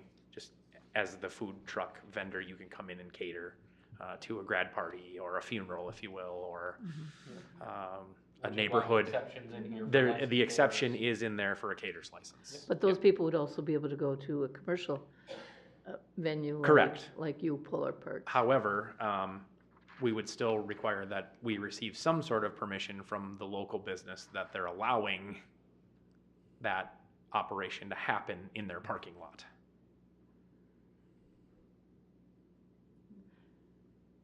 So can you just repeat that, please? Yep. So regardless of whether they have a caterer's license or not, right? Unless they're catering a private event at You Pull Our Parts for You Pull Our Parts employees, they're not operating in terms of a catering business arrangement. They're operating as a food truck at that point. Mm-hmm. So we can't require a stricter license than their catering license, but we can make sure that they've gotten permission from You Pull Our Parts, or if it were a pizza restaurant or Subway, or to be able to operate in their business parking lot. Yeah. They can't just pull into the parking lot and say, well, we have a cater license, so we're going to start selling tacos today. Right. Yeah. Like, we need to protect our local businesses as well. And if they Close hold the a state, loophole. and they hold a state catering license, then they have to hold a Department of Health certification. So there's a checks and balances that comes with that as well, so. Okay, well, with that, I do have some questions. And I think maybe they actually kind of relate to this taco truck across the street. Okay. So one thing here, you said that the MFU should be operating no more than 21 days annually at any one place. Correct. And I'm just kind of wondering what the reason for 21 days, it looked like the, what's it called, the transient merchant is for 14 days consecutive, but this would be 21 days annually. And is 21 days, is a day 24 hours? I mean, can you count half days if they're there? You know, that language was taken out of one of the other cities' requirements for a 21-day limitation on an annual basis. We can certainly modify this in any way we want as an ordinance proposal. I just, that seemed to be a logical time. You know, like, I suppose, what would 21 days be once a week for how many months? Oh, less than 6 months. Right, and we probably don't have many taco trucks operating in January, February, March. Right. So that's kind of making the window a little narrower. But you look at places like, is it Locos Hermanos or Hermanos Locos in Ham Lake at the BP station? They ran their taco truck all the time. Sure. I think maybe Sundays off or something like Yeah. that. And Ham Lake may have different requirements or standards or none in that Yeah. case. But in terms of that, they were able to, I think they now opened up inside of I think the so, too. thing too. Mhm. So, Well, it's probably warmer in the winter. right. Again, some of this is to protect our existing brick and mortars so that their revenue stream stays, right? If we had I'm assuming the Acapulco in Ham Lake would not allow the taco truck to park in their parking lot. Right. They're losing out on business, and if you allowed them for 30 days in front of the Acapulco, now they're really losing out on business. So if the Acapulco is okay with 1 day a week for a couple of months, that limits the impact to their bottom line. But if they were to go to Acapulco's or parking lot, they would have to get permission from the Correct. property owner. Correct. Right. I mean, so if they're down at U-Puller Parts, what difference does it make? I guess I'm kind of playing the other view of this is, I don't know why we really need to limit it to 21 days or any days. Maybe the other people feel differently, but I just don't. I think it'd be nice to know that they're licensed by the Department of Health. You know, really. If I'm gonna go to a food truck, I wanna know that somebody's inspecting it. Mm-hmm.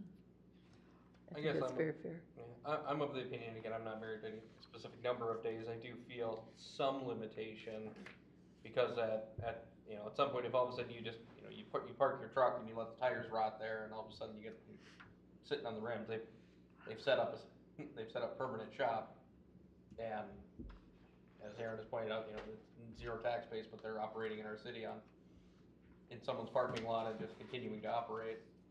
So if you have some limitation, that does force them to stay mobile. But I think they do provide a service also. To U-Puller Parts is probably one of the busiest businesses in our city, I think. I mean, there's people going in and out of there all the time. Oh, I don't want to say that no one should. I just want to make sure that it's doesn't become a permanent fixture, which is where I think the limitation piece comes in. But again, what that number is, I don't know off the top of my head. Yeah, I think that 21 days is really constraining, and no insult to you, but it's just my opinion that. And we could, constraining. we could make this as complicated as I want, as you said, or we can make this as simple as you want, and you could provide 3 classifications of permitting, if you will. Here's a 1-day permit for $10. Here's a 7-day permit for $50. Here's a 21-day permit for $150. Here's, like, we could complicate it if you wanted to. I don't like complications. I don't either. That's why it seemed like, as a nice compromise, 21 days on an annual basis is a middle ground. And if they want to come to You Pull Our Parts every other month or every other week, I mean, that's 40 weeks of days, if you will, or 3 weeks straight if you want to do. That's a pretty substantial amount of time. I get the, you know, the idea here, but I don't feel like there's a huge issue right now. I mean, taco trucks, one, they're really far away from other restaurants, and they serve a very specific clientele. Like if you go in there, you know, it kind of fits the demographic of the people there in the morning. It does. And so, but, you know, I do understand, like if we have an influx of food trucks and they start camping outside of Route 65 or up by Hidden Haven and trying to sell to golfers, I think that might, maybe, I think this is good work, but I don't know if we need it just yet. It's my. So then we're scrambling once it starts happening. We're not proactive about it. No, we have it. I mean, we have it here in our pocket. So I mean, if something happens, then we can just bring this back up and then respond. I mean, So my question would be then, would you be supportive of adding mobile food unit to the definition of transient merchant, which would then allow us to enforce the regulations that we already have in a short term before we would have to mobilize, you will, if it become more restrictive? Or do you feel like this definition of transient merchant already encompasses a mobile food unit? I'd like to get a chance to read that carefully. I mean, for one of the things, actually, one of the things I am hung up on is the number of days, and I saw there that it was for 14 consecutive days. I know that the taco truck is there just 5 days a week, so then he's not going to be disqualified by the 14 consecutive days because he's there 5 days and then gone 2 days and back 5 days. But I personally like to see that ordinance before I said, yeah, put that. Yeah, I mean, this is the definition of transient merchant right here. Now, my only, not confusion, my only question is a consumable food encompassed in this list of items? It's vehicle, and if it's not, it's a trailer. I think that's. I understand that how that works, but the product they're selling is not personal property, it's not merchandise, it's not hard goods. Is it a product? It is a product, it's a food product. Edible. It's not something they've Consumable. created. So again, is it a consumable good? I don't know. That's why some cities immediately, when the state changed laws, switched gears and encompassed something that would cover them, if you will. So if you guys feel that this definition encompasses a food truck, we can apply the existing transient merchant language, requirements, restrictions, to folks coming to our city as transient merchants, which would include the existing taco truck then that's been in East Bethel, but then they need to come to City Hall and get a transient merchant license. And somebody needs to explain it to them. Correct. In So, Spanish. I mean, as I said, here's what is required to apply for a transient merchant license. Do you think they're in compliance now with this, pretty much?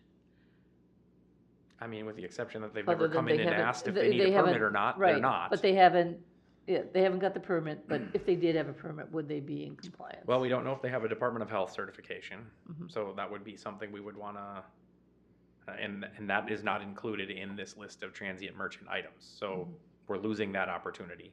Mhm. It does require written permission. I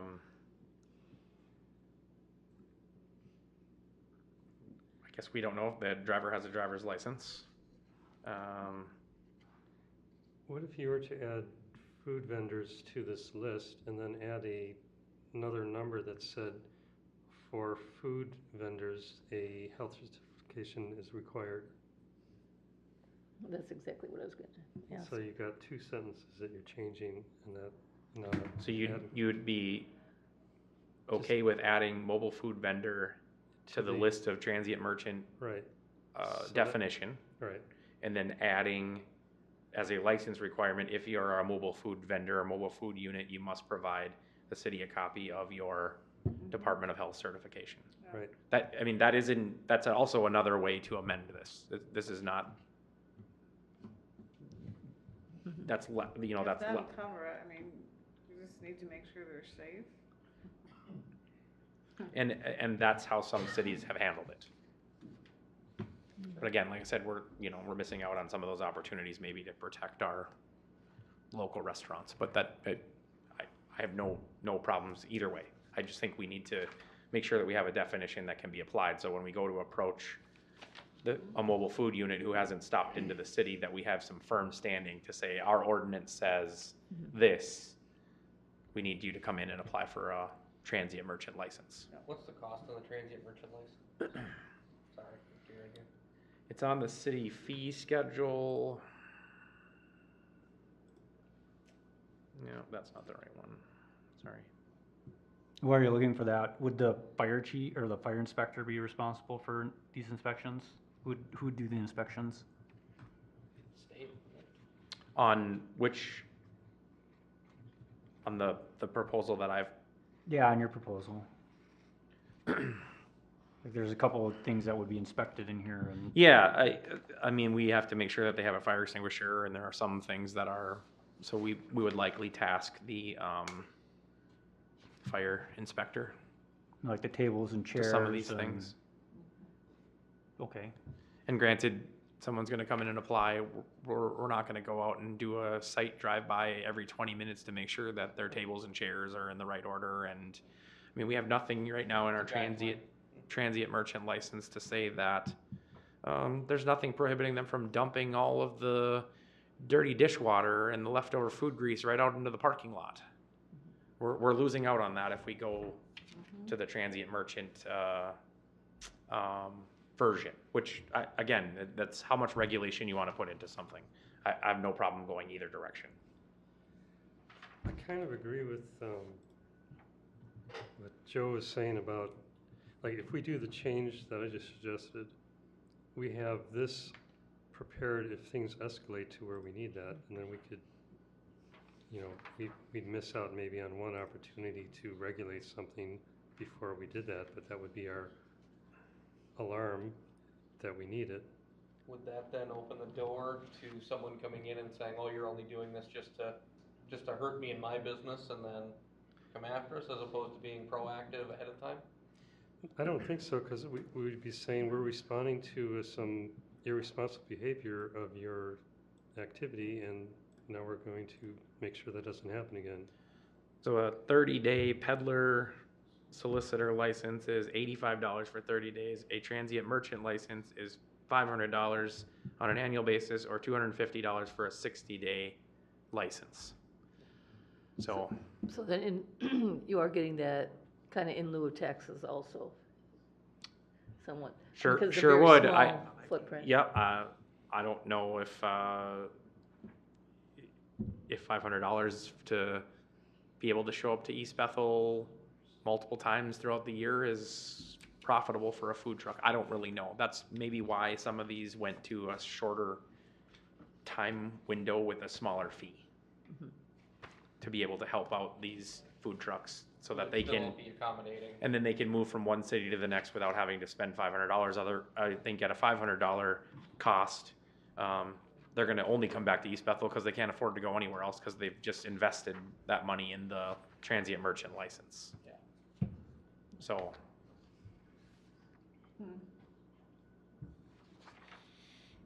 I like the separate breakout for the mobile food vendors, to be honest, just because it is a growing trend. Obviously, we're starting to have some traction. We're starting to get calls. Again, with the specific language, I don't know if I agree with what's all here. Like I said, I think 21 days is a little short. So I mean, I'd be fine increasing that, but I don't see any issue with, especially if other cities are already in this process. I don't see any reason why it would hurt them. And with Aaron's point, just being of creating a shorter time and smaller licensing fee to still make it feasible for them to come on the occasions that they do versus setting up shop, because if there's that high of a demand, then let's get them in somewhere and get a brick and mortar and that's my personal feeling. So one of the other ones that I just kind of wanted to discuss was the signage where it says no more than one temporary sign in excess of 6 square feet. Yeah, so our city code has restrictions for signage for all commercial properties. Now we're gonna allow someone to pull up and put up a sign or 2 or 3 or 4, which is gonna put the business in violation of their sign code Well, that's by what I was just allowing. gonna ask, is how that so that- relates to the, So we're just trying to limit to, so the existing business can have their signage, and then we'll permit the food vendor to have a certain amount of signage just for the food vendor and not violate the code for the business. And most of those trucks are their own sign. It's for on the the most thing, part yeah. already, in addition to what would already be a separate sign. right, well, Taco Truck has 2. Yeah, it's got one on northbound, one on southbound 65. And granted, if Yeah, they put it in, yeah, yeah. and if they put it in the right of way of Highway 65, I am not touching it. That belongs to the state of Minnesota. We don't need to go down that road. No, we're not making it that muddy. Okay. Pun intended. And here's something that I don't have personal experience with, because I never lived in a place that had like a little ice cream truck, But in T, it says that MFU can't call attention to the business by horn, ringing a bell, loud music, or anything like that. So, Yep. Do we have? We ice have an cream trucks? exception for an ice cream truck that goes door to door through a residential neighborhood that allows them to Ring a bell. Or Yep. Play a little music. draw attention to themselves. But people have differing opinions of loud music, as Mhm. you know. Yes. So, alrighty. So there is definitely an exception that says an ice cream truck in a residential neighborhood going door to door to solicit sales is not classified as a mobile food unit. The mobile food unit becomes a stationary item once it's parked. Yep. They can't go through a neighborhood door to door trying to solicit sales in a mobile food unit. That's ice cream truck is an exception, not by Which is not mobile, included, but which not is called a mobile. Yes. And Do we have an ice Okay. cream truck in East Bethel? I want it to come down my street. There's one in Isanti that travels quite a few neighborhoods, including Cambridge and elsewhere. There is one, in past years it has passed through my neighborhood, but I believe it comes from Forest Lake, and it's typically by request. If someone calls and says, hey, I'd love you to come down my neighborhood, they will. I can't even imagine. Yeah, one time I wanted to have a food truck selling roasted chicken and mashed potatoes in neighborhoods so that busy parents could just walk out and get dinner. So, What about busy committee just, members? I'm not opposed to a dinner. Just to add to the conversation, I hired the waffle truck out of Isanti for my son's high school graduation party. They parked on my front yard, and I gave the waffle truck a certain dollar amount, and they sold until the money was out. They packed up, they took their trash with them, and they drove off my yard, and they were gone. So where do we my go cleanup was really on easy. this? I'm just looking for recommendations on this, or would you like to just amend the existing ordinance for transient merchant to include mobile food vendor? Or do you want me to bring this forward for a public hearing for conversation and a potential amendment? Either way, it'll have to come to a public hearing, whether we alter the existing transient merchant definition or we bring this forward. This would just get added right below transient merchant in our zoning code as a new item or a new section to the code. But we can certainly do either or none if you guys feel like the existing code works.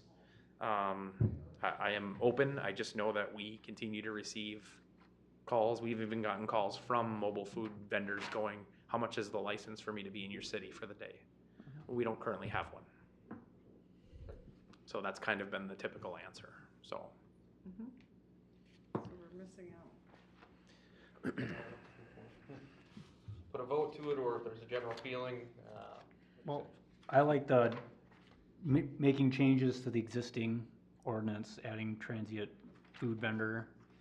You said adding a state licensing requirement or inspection requirement, what? The Department of Health. Okay. And then, you know, long-term parking. I guess I would be open to having in lieu of taxation for longer term, if that's something you wanted to figure out. So if somebody's operating their business all summer in one spot, that would be different than a regular annual $500 transient license. You wanna amend fees and the existing transient to include, is your preference? Not to make it unbearable, but maybe not have all these rules. But then just, you know, if they're doing business. But that's just my thoughts here. Okay. Your opinion? Your This is- preference?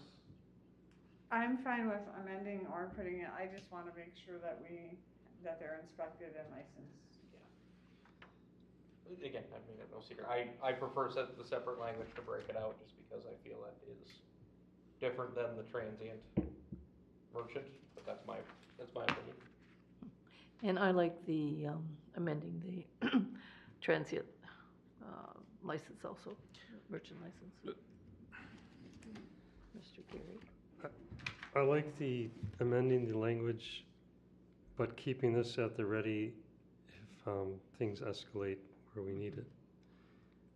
Yeah, I mean, this was a lot of work, and appreciate it very much. Would you guys then, that are in favor of amending our transient merchant language, also be interested in amending our fee schedule so that a mobile food unit license, they don't have to buy a $500 annual license? That's really the limitation, or a $250 6-month license.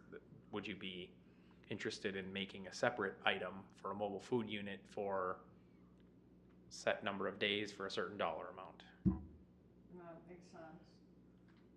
You're gonna do it, I would do it at a small fee with a small date, so we can opt to not. So like the peddler solicitor license is $85 for 30 days. That's already in our existing fee schedule, so somewhere along the way, someone agreed that allowing someone to go door to door for 30 days for $85 was an acceptable amount. I don't know for sure. I'm just. But then where does it fall again? Yeah, is it peddler, is it transit? Well, we'd put a separate category under transient merchant. We would call it mobile food unit license, and then you could assign it a dollar amount in the fee schedule. If it's $50 for 21 days, or if it's whatever seems to be a reasonable amount. Granted, we'll have to process an application for transient merchant, so there's going to be some staff cost on top of it. But that is the job of city staff, is to process applications. So however we want to look at paying for this change as well, so. I think that 500 annual and 250 for 60 days is reasonable. If we can do a smaller one for 21 days is good. And I apologize to the commission, thinking that this is going to be a short discussion. Nope, can't take it.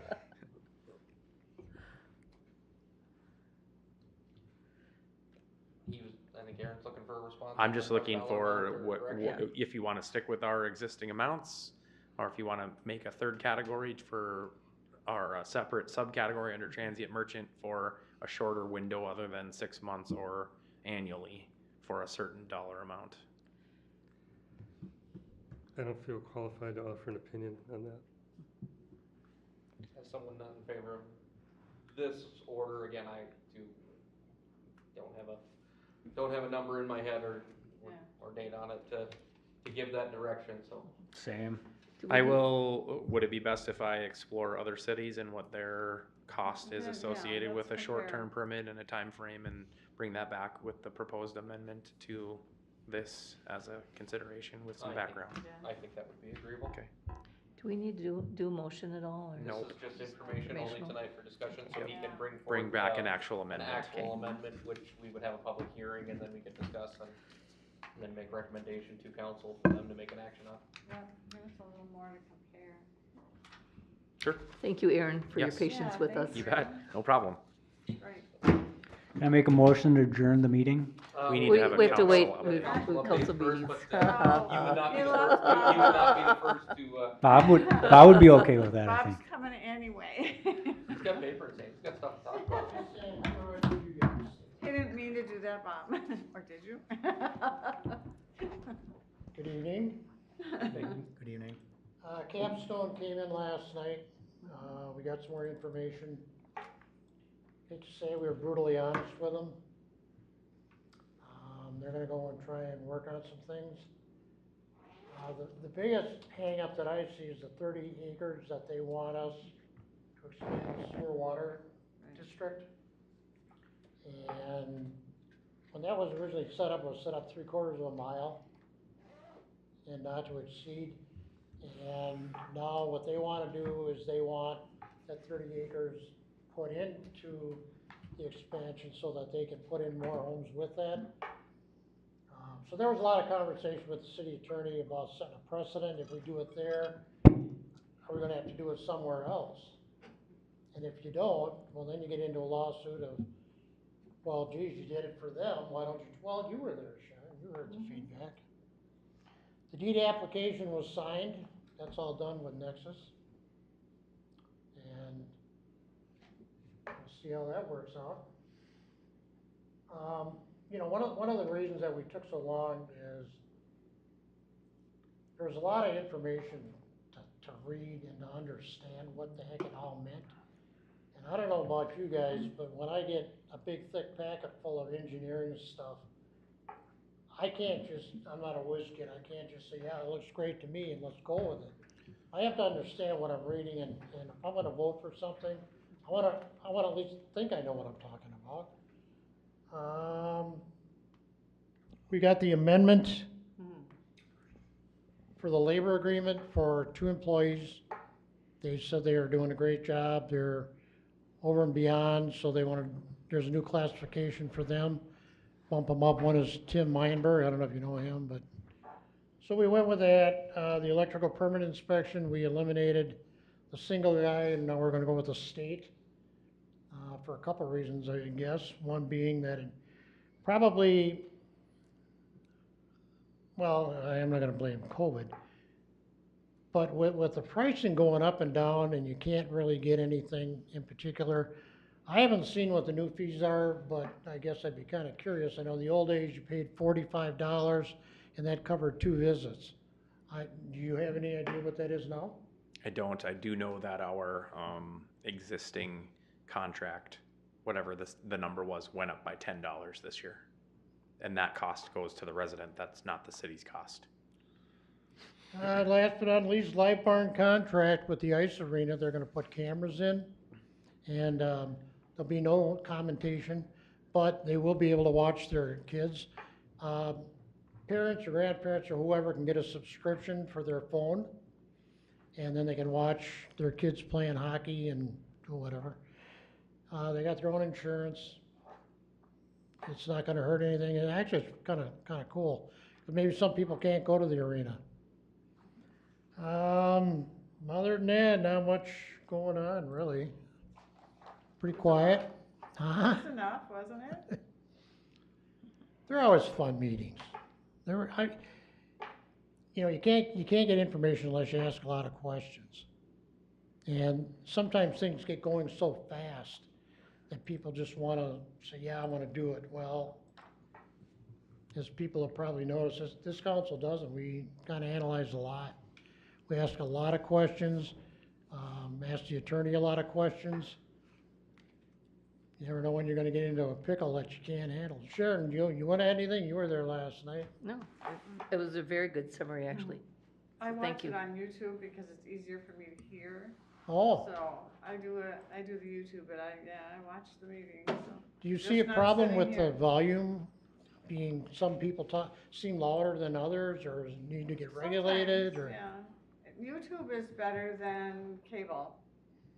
So Oh, if I watch it on okay. cable, I still have a hard time hearing it. Sometimes I'm turning my TV up and down constantly. YouTube is a little more constant. Do you notice, I mean, is it somebody getting a little too close to their mic? Or, you know, how you talk like this and then you back up? and talk That like doesn't happen very often, and then, you know, that's gonna happen, but I don't Right. think it distorts the whole thing. It's still, it's easy to watch. All right, well, you know, that's one of our things that we've been pushing for, communication with our residents. Yeah. They have to be able to watch it, see it, hear it. No, I think YouTube's great. News because bulletin. I can see it and hear it. Oh, okay. Yeah. Any questions from me, or? I Yeah. got one. Minnesota just passed a legalization of marijuana law that goes into effect in August. Right. But there's still the ability for cities to regulate the use of it publicly, and I think that might be something council should consider. We're considering a moratorium for a year. It was actually sellers. recommended by legal counsel because the state isn't even sure how they're gonna deal with it. Right. And licensing, I mean, it's gonna be legal, but you can't buy it, right? You can't sell it legally without a license. So how's that gonna work? We went through some of this review last September, if I remember correctly. Maybe it was a previous attorney had language that they had drafted or were drafting for us. I remember that coming before us at one point, but. I know there's a lot of concern with the deputies, and the conversation I had was people don't really understand. It's not just a matter of pot being legal, it's a matter of they can't just pull you over and see a sack laying on your counter or on your dash and pull you over for it. That's no longer, you can't do it. There has to be a reason.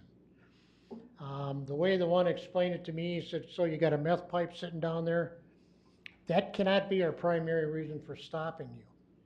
And if you want to stuff everything in there, you know, it'll all play out in the courts, but law enforcement's hands are going to be pretty tied up. Right, but And- the city can regulate that the use of it cannot occur on a public property, I believe. I would hope that we could do something like that, because my kids use public parks and. Well, cigarettes are already, well, supposedly Well, it's a different thing.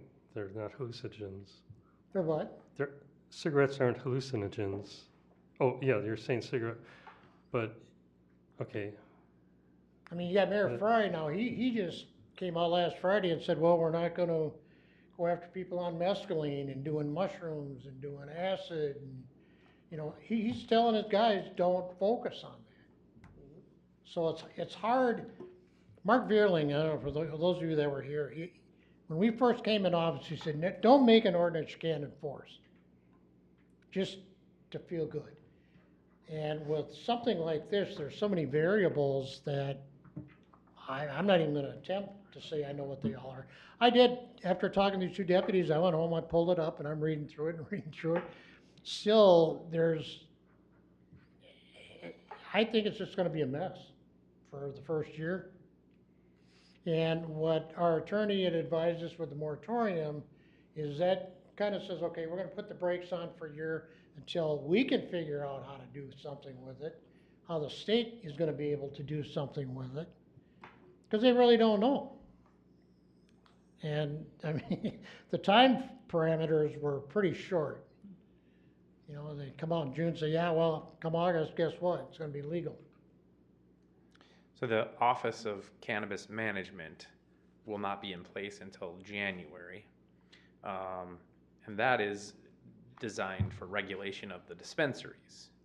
The reason the moratorium is going into place in a lot of cities is because cities need to figure out where a dispensary could potentially be located and what zone do you want to place a dispensary. And so there's, the moratorium will buy some time, if you will, to let the Office of Cannabis Management get in place, provide some licensing guidance, which doesn't exist right now, to allow cities to figure out the best approach for zoning to accommodate a cannabis dispensary. Your reference to last year had to do with the THC edible. Correct. CBGs or, Yeah. CBD was CBD. licensed So for when recreation. that state statute went into effect, then cities went into scramble mode to make Yeah, there was a ordinances moratorium a there, moratorium to that. And so And now it- this one is out, an entirely new one, that just deals with cannabis. Yeah. So repeating the process all over again, if you will, until But we the did state not- figures out their regulation well, standards. you can't deny them to put a dispensary in here. It's just like you can't deny and say you can't put a whorehouse in the city. You have to allow somewhere for that place to go. You may license the heck out of them and say, all right, $15,000 to do it, but you can't, like it or not, you can't stop it. So it's how you gonna deal with it? Can you Well, I think limit that it was to the the, conversation last You year opened that when one the too, opinion didn't you? came up about, do we do the moratorium for the licensure on the THC edible products? And it was, from my recollection, the conversation had mirrored similar, where it's going to happen, are we just kicking the can down the road, or do we wanna be ahead of it and start putting things into place, Right. which is what I thought we had done. I could be wrong on that, but Mhm. it's been a year, it's hard to remember everything, So we'll see. so. Would the city have the authority to regulate drug use in a public park? Yes. You can modify ordinance and. I mean, we currently have regulations for tobacco use in city Tobacco in property open containers, I believe. and alcohol. Right. And this is a regulated product. We certainly would. There are cities exploring this right now. Would council be interested in a recommendation? I'm not saying anything. I believe there was a I motion don't, to adjourn on the I don't know enough about it. I'll make a motion to adjourn. Oh, I'll make a recommendation. I move to adjourn. Wrong side of the table. Was there a second? a second? All in favor, say aye. Aye. We are adjourned.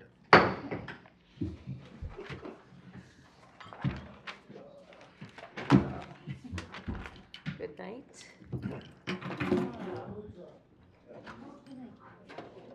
Good night.